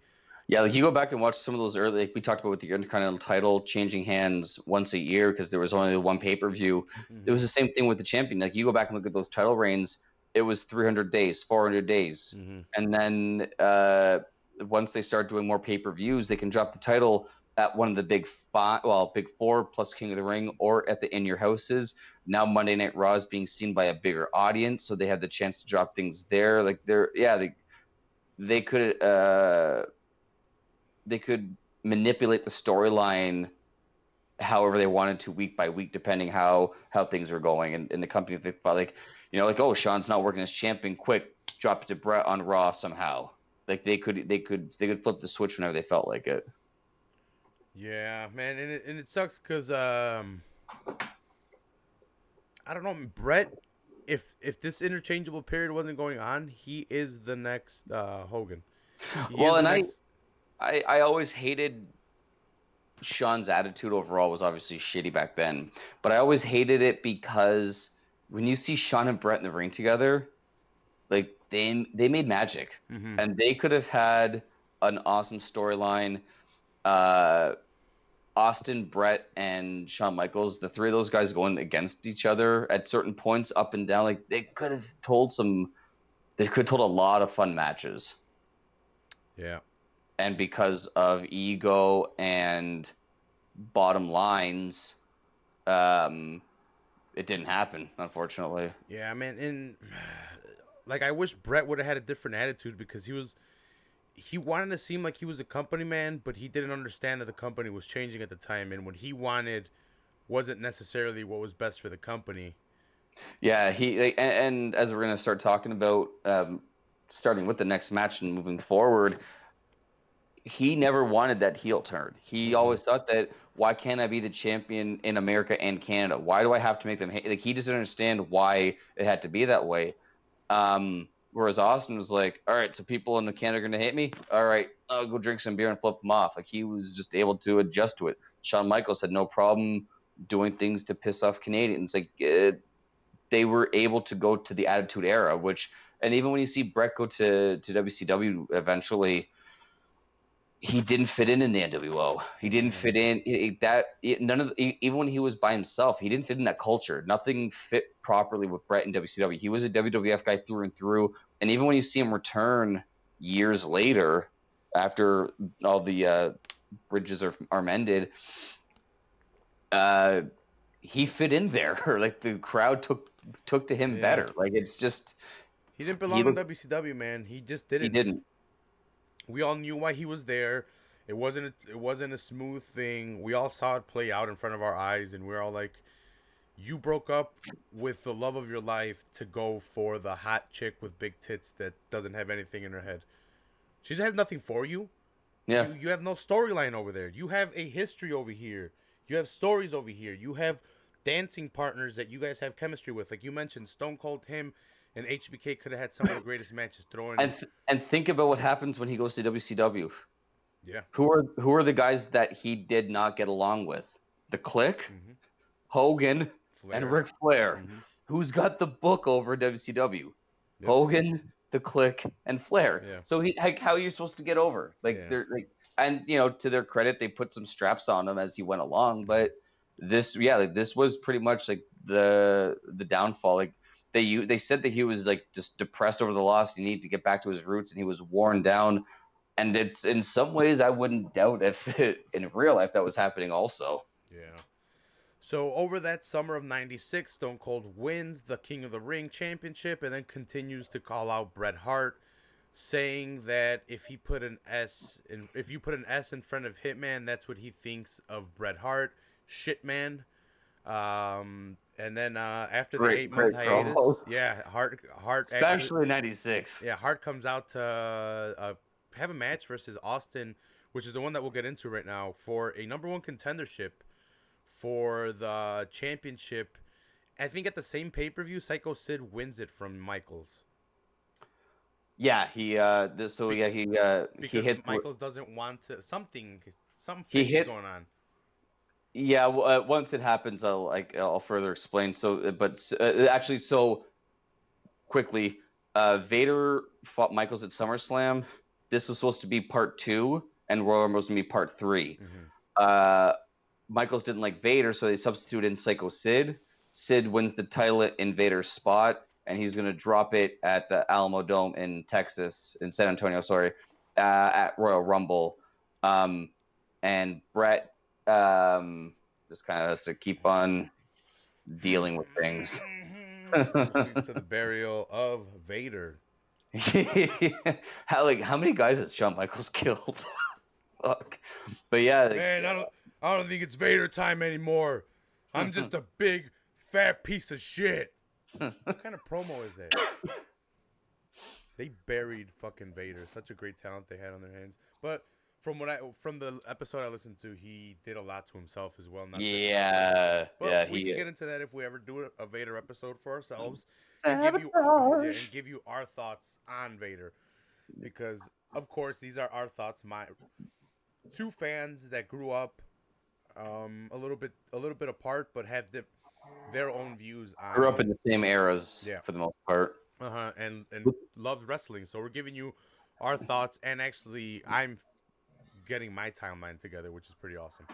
Yeah, and same with me with the WCW days. Mm-hmm. And this is why we got to get those start throwing up a poll too, like we were talking about, to see what other people want to hear us give our opinions on too, as opposed to just what we like to talk about. Yeah, we should ask to see who their favorite wrestlers are, and if we'll just count who gets the most picks or gifts or whatever up there, and then that should be our next one, or we'll see. I don't know. Yeah, see whatever is happening in the next few weeks or whatever's going on. Yeah. Actually, Clash of Champions is this weekend, I think. I think you're right. Yeah, the 14th. Yeah. Something like that. Yeah. If you want to do that, we could do that. Yeah, that sounds good. But yeah, so this was the big Bret Hart comeback, the big match. This hadn't been seen on camera really since WrestleMania. So no one really knew what was going to happen with him. How was he going to be? And came out, told a great match. It was the beginning of a great feud. You could see how these guys work together. I've said this before about Stone Cold. That neck injury was both a curse and a blessing, because you see what he could have done in some of these matches before the neck injuries, the match with Shawn and Bret, and how good he was. But when he had to become a brawler, his career really took off in a different trajectory, obviously. But yeah, it was a fun match. A lot of they got their moves in. Like you see Austin, in old school Austin, you see him dropping stun guns. You see him doing the surfboard submission holds. You see him doing a lot more groundwork, a lot more technical stuff. Yeah, so it's kind of funny. They kind of they tease that a lot. So Austin is landing some of his offense, but he's also incorporating some shit that Bret would do. But then Bret starts incorporating shit Austin would do. He hits his own stun gun of his own. He's punching Austin in the head because he can't lock in a sharpshooter. More of the brawling style. He incorporates it throughout the match. They tell a really good story. And I think they incorporate a lot more in 24 minutes than they did in the whole. Not to rag on the other match, because they stretched it out how they had to. They had a whole hour to work with. So they had to use a lot of holds, a lot of submission holds, a lot of wrist locks, a lot of, telling an hour-long story opposed to a 24-minute one, which him and Austin put a lot into this match. Yeah, and you could you see them utilize the whole ring too. Like you see a little bit of aerial moves. You see Austin and Bret both going for their second turnbuckle elbows, the differences in them. You see them using the poles a bit. You see them kind of get to the outside a little bit here and there. So when do you see this, Ryan? This is awesome storytelling by Stone Cold. You kind of see it now, but not as much and not as well told and not as well utilized. So Stone Cold decides to use the stun gun. Boom, the rope on the clothesline of Bret Hart. Okay, Yeah. what do we do next? Let's start working on chokes with the ropes. And Stone Cold commences to use the ropes in ways that that I've never really seen that makes sense in a storytelling kind of way. Like, Right, I'm yeah. gonna drop him here. Oh shit, that really affected him. Here, let me use this to choke him a little bit. Let me do like weird locks on the ropes. Let me throw him against the ropes some more. And there was a lot of upper chest stuff. The neck's supposed to be injured. The chest is probably a little tight because of like the whiplash that could have happened. I don't really see that nowadays. This kind of storytelling with the ropes, utilizing a weapon that's legal. I forget what match we were talking about, but I said the same thing similarly a couple weeks back, where there was like someone was dragging an opponent the eyes across the rope, and I was like, you don't see them utilize the ropes like that anymore in any which way. Yeah. Austin tries a superplex on Bret. Bret reverses it, hits his elbow drop off the second rope. Austin gets a vicious throw to the outside. You can see him setting it up a mile away. He tosses tosses Bret against the ropes, and you can see him setting it up. But then Bret gets a little bit of offense, so it's kind of weird. So it's like Austin is like, I'm the brawler guy. I'm gonna toss it to the outside, and I'm gonna fuck you up on the outside because this is my domain. But we kind of see Bret get offense on Austin on the outside, hitting him against the guardrail. Yeah. And just kind of doing stuff that Bret usually wouldn't do because he's more of the in-ring technician and Austin is more of the brawler. But and Austin is bringing it out in Bret that he has to be this rough and tough guy. Yep. In order to beat Stone Cold, he can't just rely on his technical stuff. He's going to have to play by Austin's rules, even though he doesn't want to do that. Mm-hmm. So then we see Bret use the stun gun on Austin, but then goes for the pile driver, only gets a 2. How good was that reversal, too? Like, because they got so close to the ropes, you're like, what are they going to do like that close? And you see Bret reverse him up and drop him. It's like, picks him up, like, and boom. Because he didn't have a lot just do an atomic drop or something, but nope. Yeah, he went for it, and they even said like, oh, they'll pay back for Bret with the stun gun of his own, and you see the perfect pile driver, like one of the best in the business. Him and his brother, dude, they had some of the best, and it's a shame to see what happened with him and Austin, but you can. It was a reverse pile driver, though. That's the other thing. If it was a proper pile driver, Austin's injury wouldn't have happened. But they were both expecting something different when Austin broke his neck. And this is the point where I was telling you, it's kind of fun to see an error in a Bret Hart match because Bret Hart's such a technician and perfectionist in the ring. But he goes for one of those moves where you hold the guy's arm, you kind of like flip him over, and as you flip, you are flipping to pull him. Like you're pushing your legs to flip over, but you're also leaning your body towards the guy's head so that you're crucifix pinning him. But as you see Bret push himself off, I don't know if Austin wasn't expecting it or they just had to slip up in the ring, but it ends up with Bret just ends up laying on Austin's chest somehow. And you can see like he doesn't even hook the leg because he wasn't expecting that he was gonna have to. So you go, oh, he only gets the 2 count, and you could see a mile away, like, oh, Bret didn't mean for that to happen. That sucks, man. Like, but, shit happens, right? Yeah. Austin eventually hits the superplex. Bret gets up, but Austin hits the stunner. Bret hits the sharpshooter at one point, right? Or is that later on? Does he hit the sharpshooter? Did I skip over it? I don't remember. It might be closer to the end where he hits it. Is it after the cloverleaf? No, it's before. Because I know there was one time he gets it on, but then Austin gets to the ropes. And then there's another time when he's trying to get it on, and Austin grabs the ropes, and the referee's like, "Well, you can't put it on him. He's holding the ropes." Yeah, I remember that one, and that's when Bret starts attacking him to the face. He starts punching him in the face. Yeah. But yeah, so he gets the regardless, at one point they both kind of had their finisher utilized and to no avail. Yeah, so Austin hits a stunner. This guy gets out at 2. Austin kind of goes crazy and he starts attacking Bret, and the ref is like, "Come on, get off." He's attacking him till 5, and he's going vicious on him because the stunner hasn't worked, and he's kind of running out of options. He locks in a nasty Texas cloverleaf. I think Bret eventually gets to the ropes. Austin locks in the $1 Million Dream, which is the Yeah, so you have one hand sleeper. You have one hand holding his hand and your other hand behind his neck, so you're choking him out with his own hand while pushing his head forward with your second hand.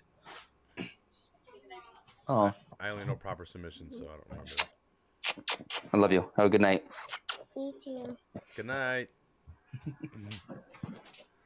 The kiddos. And like I said earlier, the Roddy Piper WrestleMania 8 finish. Mm-hmm. Here it comes back again. Samoa Joe, Finn Balor.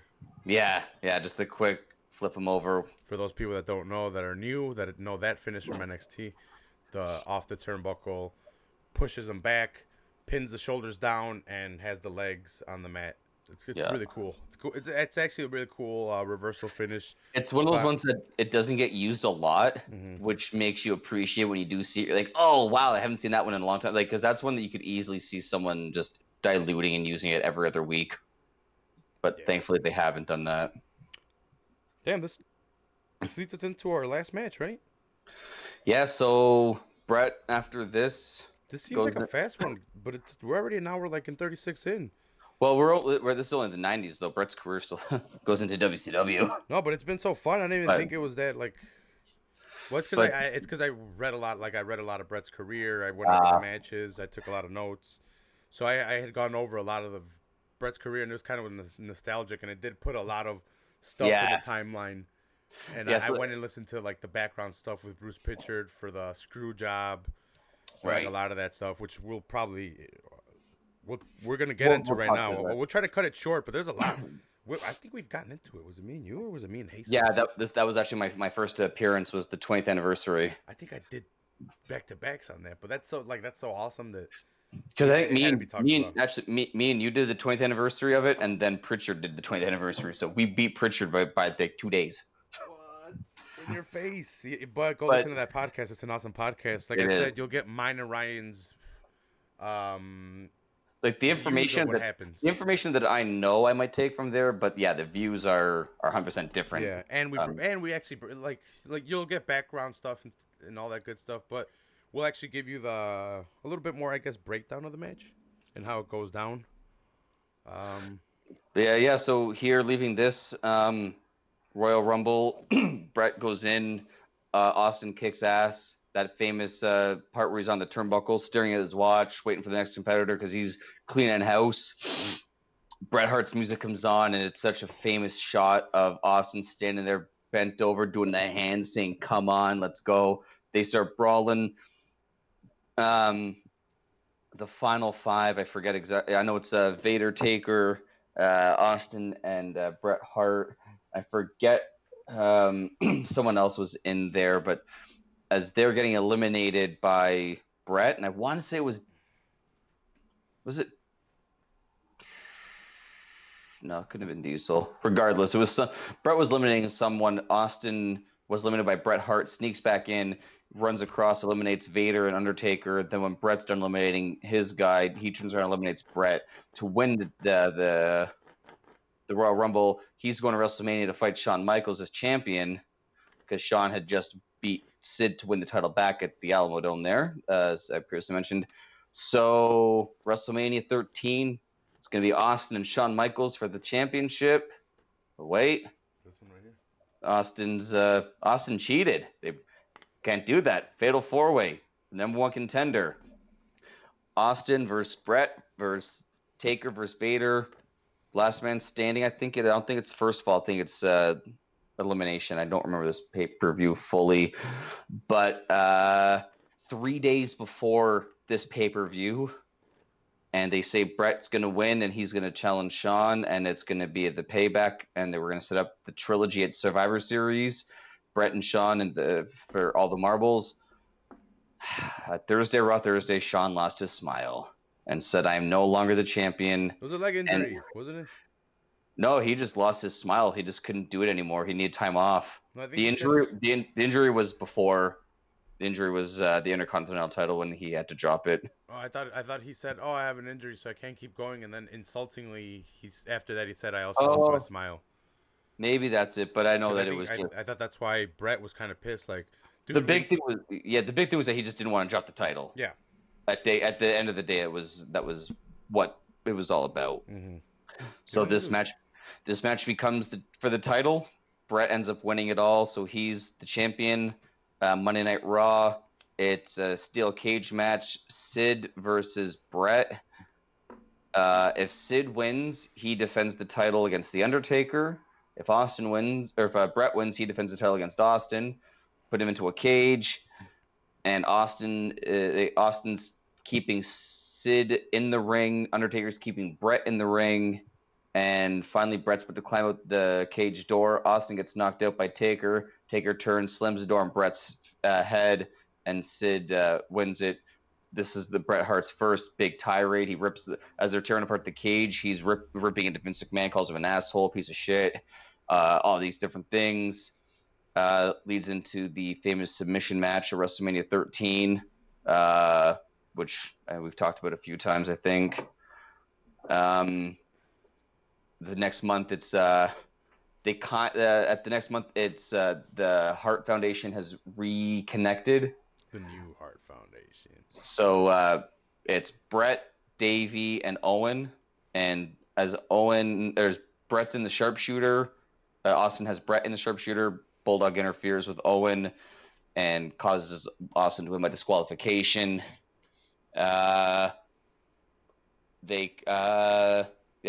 Pillman comes in, Neidhart comes in. They go to there was Canadian Stampede.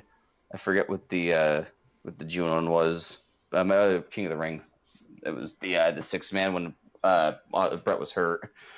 So they had to go to Canadian Stampede 5-on-5 against Goldust, Shamrock, Legion of Doom, and Austin. Owen Hart rolls up Austin, gives our Hart Foundation the win. That goes into SummerSlam. Tons of stipulations in all the Hart Foundation matches. The biggest one, if Bret Hart doesn't beat The Undertaker, he'll never wrestle in America again. Shawn Michaels gets announced as the special referee. If Michaels doesn't call the match fairly, Austin can never wrestle in America, or never wrestle again. I forget what it was.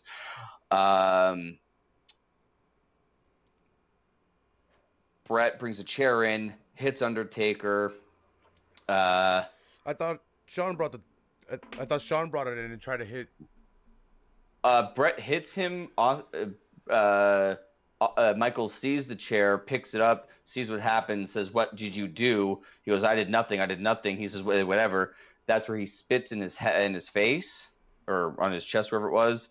And then he goes to hit Bret with the chair, and he ducks. He hits Taker. He pins him, and you see Michaels reluctantly counts to 3. Yeah, that's what I remember. Yeah. I remember the first chair shot. Yeah, and then so Bret's now the champion. 5-time. Mm-hmm. 5-time. This is the last time? Yep. So here he's going to defend against the Patriot. And what he believes is what leads to people him losing some heat that he gets. Yeah, the Patriot just kind of came in out of nowhere, beat Bret, lost to Bret in a bad pay-per-view matchup, Ground Zero. Yeah. That leads into the Hell in a Cell, where I'm going to draw a blank on who he fights at this pay-per-view. The Bad Blood one? Yeah. Give me a second. Bad Blood in 97 or 98? 90. Bret Hart and the British Bulldog defeat the Patriot and Vader in a flag match. Okay, yeah. And flag matches were big because I remember Monday Night Raw used to have like 6-man flag matches all the time too because of the Canada-America angle. Yeah, this is Bad Blood in your house, right? Yeah. Shawn Michaels versus The Undertaker. Yes, this is where Kane comes in, tombstones Taker, Michaels gets the win. And I might be wrong, but But I think In Your House Ground Zero, I don't know if Bret was main eventing that one. Give me a sec. I think it was Undertaker and Shawn Michaels. Yeah, you're right. Ended in a no Yeah. contest. So Bret But Hart was in Bret Hart he was champion though. Yeah, so Bret Hart was champion back-to-back pay-per-views, and the main event was both times Undertaker versus Shawn Michaels. What? So how you do it? He's your champion, and you're putting him on the undercard. What is that about? Yeah. Versus So of course Patriot? that will lead us into Survivor Series '97, Montreal, Quebec, Canada. Yeah, everyone's got their opinions. Everyone's got their conspiracy theories. I don't think about it too much. I think it was on the up and up based off the fact that Bret was told he's going to go, and he was free to go, and he said to Vince, I had no problem dropping the title. But since I've always had that theory, I've learned in the past few months about the whole Intercontinental title from 6 years prior. Mm-hmm. So maybe he was going to. WCW had Alundra Blaze drop the title into the garbage. WWF had Ric Flair with the NWA title on TV. So this is something that they've been doing back and forth. And this is at a time when Vince was bleeding money. The reason Bret had to go is because he couldn't honor Bret's contract. And he says, I want you to go get yourself a fair deal and all that stuff. So it's very likely that Bret would have honored the situation and dropped it fairly to someone. There's also the chance that Bret would have shown up on Nitro the following Monday after Survivor Series and brought the title with them. It's like, especially NWO was going strong. Like there's a lot of different things you could have had. The NWO with that title would have destroyed Vince. Well, the podcast that I heard was from Pritchard, and he just says that they kept on coming up with ideas for Bret, and he had creative control over his contract, so he kind of would just swat everything away, and he did not want to drop it to Michaels, especially not in Canada. He kind of just wanted to show up the next day and hand it over in a kind of lackluster, here's the title, I'm leaving. Yeah, and I've heard that they even said, like, he even offered them, like, hey, I will stay an extra month and drop it at the next pay-per-view if that's what you want. Like, I'll drop it wherever you want me to drop it. Just don't let me drop it in Canada, like, with this story. Like, I have heat, but I'm a face here. Like, don't do this way. Mm-hmm. And it was like the late night meetings of, what about an old school style screw job and strip him of the title without him even knowing it. Mm-hmm. And that's why I feel like it was very likely to be a real thing, because so many guys have said Bret never knew and they feel terrible about it. Is what it is. I don't know. It sucks the way that it ended. Yeah. Because he literally is the next guy after Hulk Hogan. Even though they botched it, he's still the next guy after Hulk Hogan. And the torch was just passed a lot faster at this time, and the transition was just a lot faster. And as much as they did not know if they wanted to go with Bret because Hulk was still in the picture, he's still the next guy. After him, we get Michaels, and I think after Michaels, we get Austin. And then The Rock kind of him and The Rock kind of flip-flop a little bit. And then after that, we kind of get Triple H. Yeah, Triple H, but then they also get like the title split, and you have Triple H and John Cena just dominating and then you get Randy Orton sprinkled in there. But when it comes to carrying the company, yeah, like Austin, I mean, I think after Michaels beat Bret Hart the first time, he didn't have the greatest of matches defending the title. When he beat Sid, he just forfeited the title, and when he beats Bret Hart here, he gets hurt at the 2 pay-per-views later and has to retire. And so it's like you literally took the belt off of Bret Hart this way. I mean, you can't foresee the future, but now Michaels is gone, and a lot of people don't know, but it was supposed to be Austin versus Bret, and Austin getting over on Bret at WrestleMania 14. Damn. So it was supposed to go Bret wins the title from Shawn at WrestleMania, defends it against Shawn at Survivor Series, then drops it to Austin. But instead, what happens, and it sucks, but it's business. I mean, the way that I see it is that if Bret stayed there, we probably wouldn't have the best stories for the Attitude Era, because you needed Austin versus McMahon to really blow that thing up with the corporation. Well, this definitely led into the Vince McMahon character. Yeah. And without that, how far does the Attitude Era go? Vince keeps paying Bret Hart. He can't keep other superstars. And, those guys jump ship to WCW. And who knows, they start lighting things up. So, it definitely has big impacts for WWF, which for my childhood I appreciate because I got to enjoy the WWF as I remember it. Mm-hmm. But going back, I realized how much I really did love Bret Hart as a competitor. And, like, thinking about this match, it's like, God, like, what could have been going forward? Like, the Hart Foundation maybe going a little edgier with Austin. Because you saw, like, we see the next pay-per-view, Austin takes out the entire Nation of Domination. Why not at WrestleMania, he takes out the entire Hart Foundation? Mm-hmm. Like, you can definitely have these stories. Our Hart Foundation versus DX can continue growing once Michaels is out of the picture, because then you have 4-on-4 and stuff like that.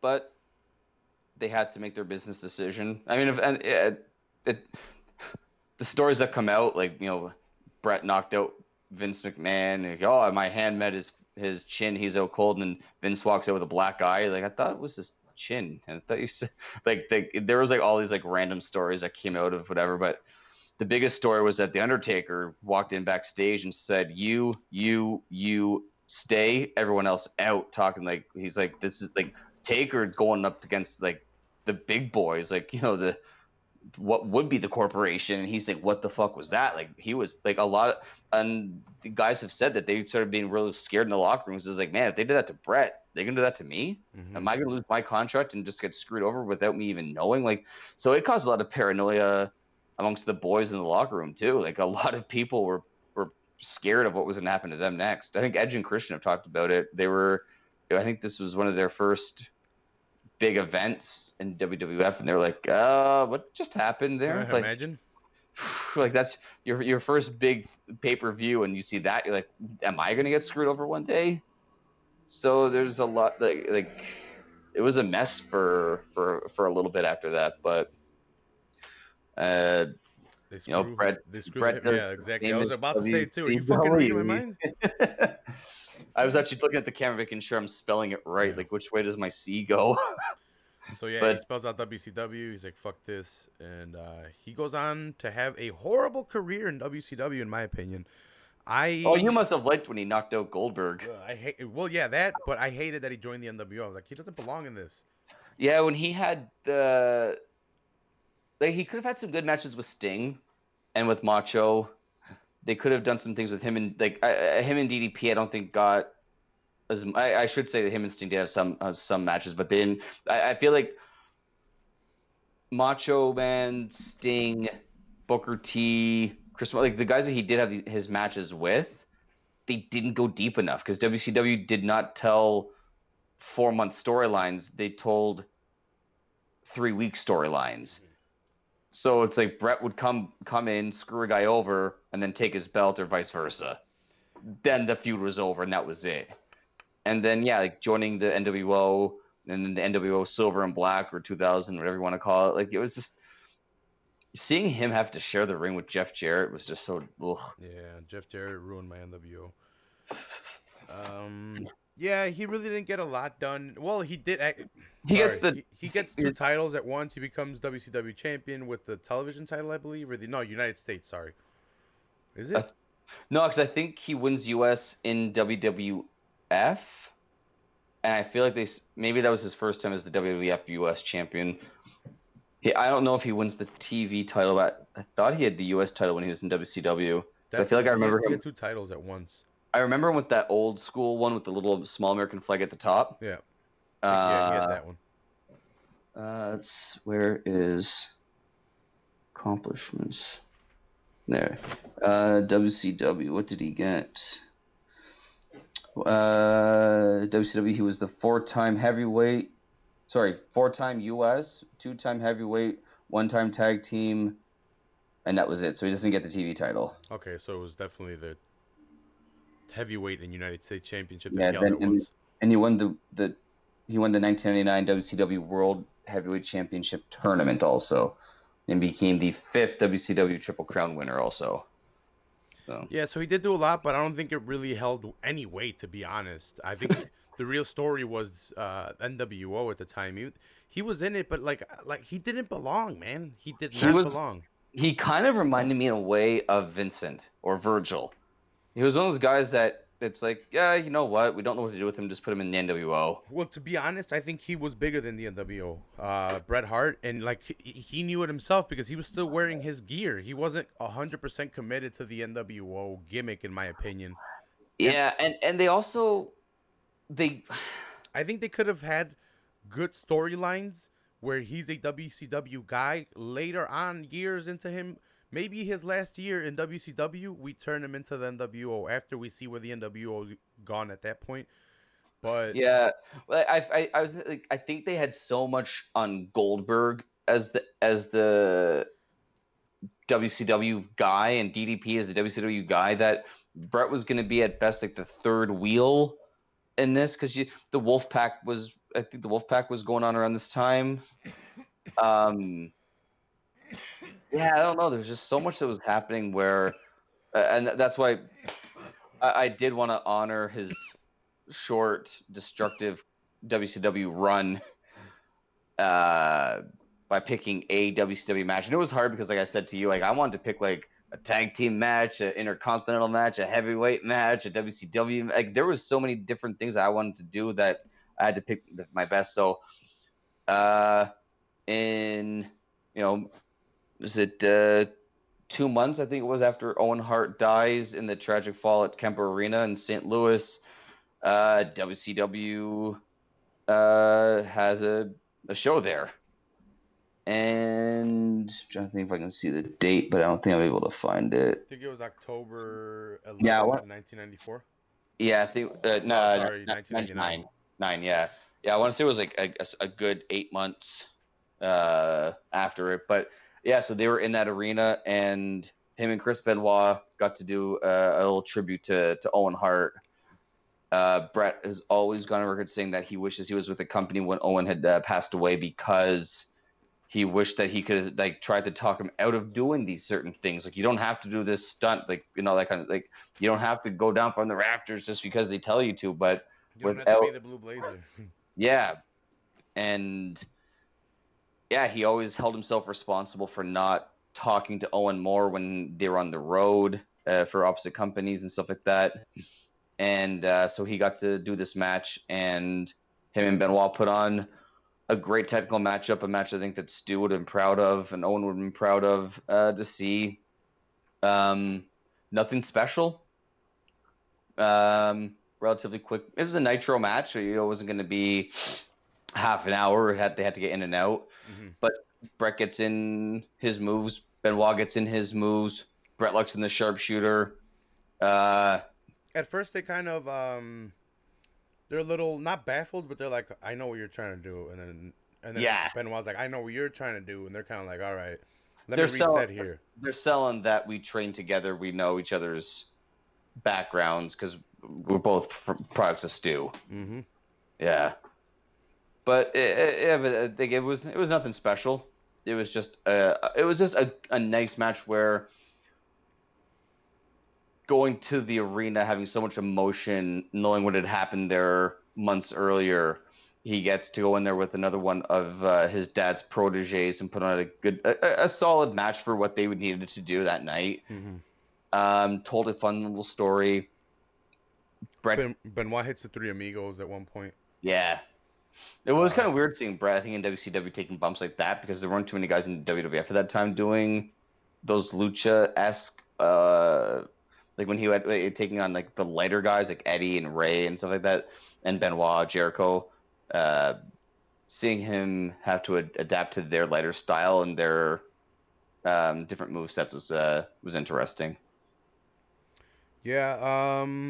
So we do get a lot of I guess a lot of similarities in the match because they are from the dungeon, but I think Bret was running the match a lot more, and then telling Benoit to sprinkle in his I don't think he had to be told, but Benoit was just sprinkling his own offense that he's developed over the time, his chops across the neck, the Three Amigos. He goes for the 3 German suplexes, but Bret blocks it at one point. There's also an earlier spot where Bret goes for the sharpshooter but gets caught in the crossface off of a reversal, which that's what's gonna lead us into our finish. This guy tries to lock in the crossface, but Bret reverses it and then he locks in the Yeah, gets sharpshooter. in the sharpshooter. Yeah, and Benoit taps out, quits. Bret gets the obvious 1, 2, 3. Or sorry, gets the embrace. I wanted to say this. Sorry, with Benoit in the middle of the ring. Benoit leaves, and it's a famous picture of Bret looking up to the rafters and just waving up to the skies to his little brother. Sad, sad, sad. And also, it's like around this time when he gets that kick to the head from Goldberg, that's going to lead to his retirement from wrestling because of the concussion. I think he had caused a hole in his skull, like a little pinhole or something. It happened where it resulted in him having a stroke while riding his bike. Recently, right? Like 2 years ago, he had something like it acted up, and he actually had a stroke, right? Yeah, he had a second one. Yeah, And he fought through it, and he survived yeah, and he had cancer not that long ago. and beat that.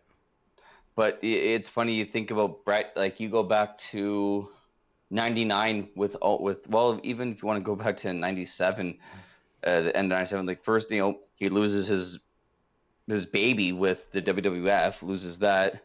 Then in very quick succession, the combination of his marriage falls apart, his brother dies, his brother-in-law dies, his mom dies, his dad dies, gets remarried, that falls apart. His other brother-in-law, famed tag team partner, and this is obviously years later, but Jim dies.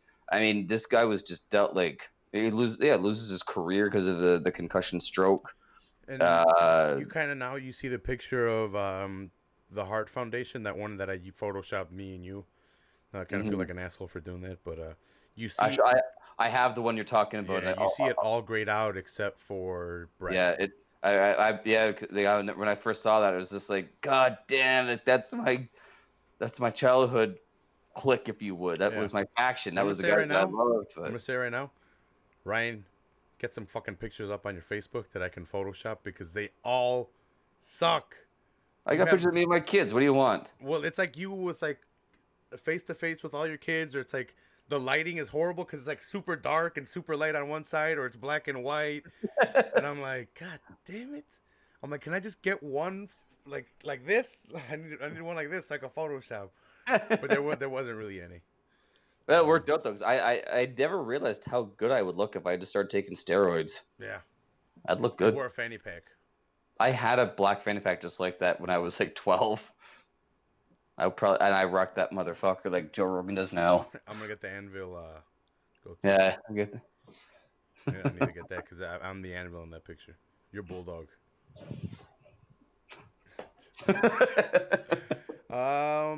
You got anything else, Ryan? Because like really, the concussion really leads to the. That's it. We kind of sped through it because really nothing else happened. Well, Hall of Fame recently. 2006, he comes back. They put out his documentary DVD, WrestleMania 22. He goes into the Hall of Fame, inducted by Austin. It's kind of sad to think about that. Jim was on some rough ground, so he couldn't go into the hall to induct him. Shawn could have been a good competitor, but they weren't on speaking terms yet. Mm-hmm. Owen's gone. Davey's gone. Dynamite Kid's not talking to Vince for decades up until he passed away last year. So they put Austin, and Austin and him had a fantastic feud, but it was only 6 months of his tenure that they were against each other. And if you want to hear more on me and Ryan on the Montreal Screwjob, more in depth backstage stuff, what happened. Probably like a year or two ago, we did the Montreal Screw. Well, probably like 2 years ago when Ryan first came on. Yeah, it'll be 2 years. Yeah. Yeah, we did the Montreal Screwjob, and I think we got a lot more in depth. So if you guys want to hear more on that, just go on Full Heel Podcast on YouTube, Podbean, and search on that. Search Montreal Screwjob or Survivor Series '97, or what is it? Yeah, Survivor Series '97. Yeah. And you'll get more in-depth thoughts on what me and Ryan thought about that whole thing. But yeah, he comes back briefly, wins the U.S. title, fights Vince McMahon at SummerSlam, beats him with a chair, puts him in the sharpshooter. The whole family celebrates the payback of the screw job. Him and Shawn shake hands, and then he makes his sporadic appearance with when it was Tyson Kidd and what the fuck was Davy's son's name? Fuck. I know what you're talking about. They came back as like the New Heart Foundation for a while too. They're with Natalia, and Bret would make appearances here and there. Harry Smith. And then we saw him recently at WrestleMania getting inducted for the second time, joining a select few, joining only I think Shawn Michaels, Booker T, and Ric Flair is the only 2-time inductees into the Hall of Fame. So that's pretty cool. And once Martha allows Owen, I can definitely see the Hart Foundation as a whole going in, and Bret could be a 3-time inductee. Nice. But yeah, that like honestly, like there are so many things. Like there's countless Bret Hart collections out there. I'm sure that there's not too much content in Canada for him on the network. In the States, there's more content. I know for sure that you can check out going back and see some of his older stuff. Just go watch his matches because there's not really a bad match. It's he's always said the funniest thing about his career is that he never hurt a single competitor in the ring, and yet his career is ended by an injury. Yeah. Although Bad News Brown always claimed that there was a time when Bret hurt him in a match, but it was never really guaranteed to have been true. But could have been early on. It was super early on. Not could have been. It was early on when he hit. Yeah, it was like in the 80s. True. Yeah, that's Stampede, way back when. Yeah, but inexperience. Just go back and check some matches out because there's like we picked 6. Like I said, I could have gone 15, 16 hours talking about Bret Hart with some of his matches. There's so many that I wanted to pick. Well, it's funny because we picked so many Bret Hart matches already throughout what we've been doing that it's crazy to see how many more there were fantastic matches of in like defining moments in Bret's career. Mm-hmm. Like I said, like we could easily have done a show on Bret versus Austin, Bret versus Michaels, Bret versus Owen. Like he had some pretty legendary rivalries where most guys might have 1 or 2. He was able to pull off countless ones, even including into the thing like with DX and with tag teams and singles with factions. Like he always told a good story in the ring, out of the ring. Once he was able to get comfortable with the mic, he could cut some good promos. That famous one that he cut about the differences between America and Canada, like that just like drew the line. Like what was that one of something like welcome to Pittsburgh, also known as the toilet bowl of America. He destroyed America when he was there, and then he got red hot when he was in Canada. It was an amazing time back then for him, and unfortunately it ended the way that it did, like we discussed. If you want to go and check out some WCW things, he has some good matches with some guys, but it's WCW caliber matches, so nothing against WCW, but they couldn't tell a story as well as WWF could once WWF really got the ball rolling in that. So, damn, shots fired over here. Second week in a row. Yeah, you're gonna drop the mic right now? Yeah. Bears aren't facing Packers this week, so. Yeah, so the Bears have a chance of winning. Yeah. Oh. What? With that quarterback? Psych. I want to thank you, Ryan, for joining me today. I want to thank the fans. Do you got any last words before I send my drone strike? No, I think we are good. I think we're all listeners. Just as Raph always says, just check us out. Like Raph, tweet Raph, share Raph, follow Raph on the Full Hill Fightcast group. Mm-hmm. And if you listen when Raph puts up a poll, vote. Yeah, please vote. Like I said, I want to thank you, Ryan, for helping me out week to week, watching these matches, breaking them down, and helping me get out content. I want to thank the listeners. People are downloading, people are listening, I guess because of the consistency. So, thanks a lot. Maybe it's the Canadian content. Canadian. Yeah. I want to thank everyone for listening. Please subscribe to the podcast, rate and review on iTunes.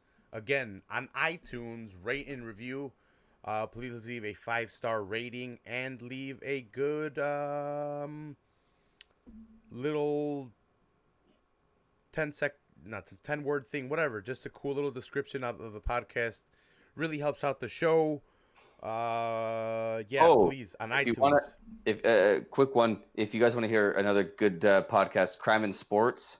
They talk all different kinds of sports, but they do touch on wrestling a little bit. Mm-hmm. And yesterday they dropped one on Kerry Von Erich.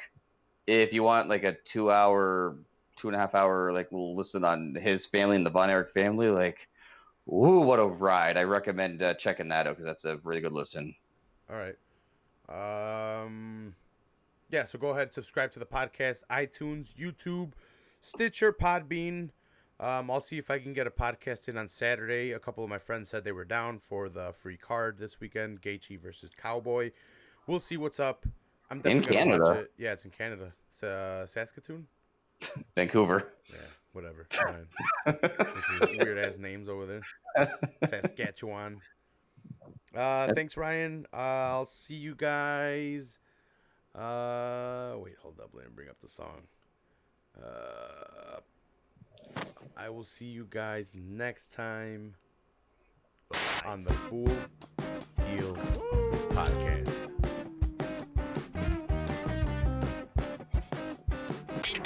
Heel.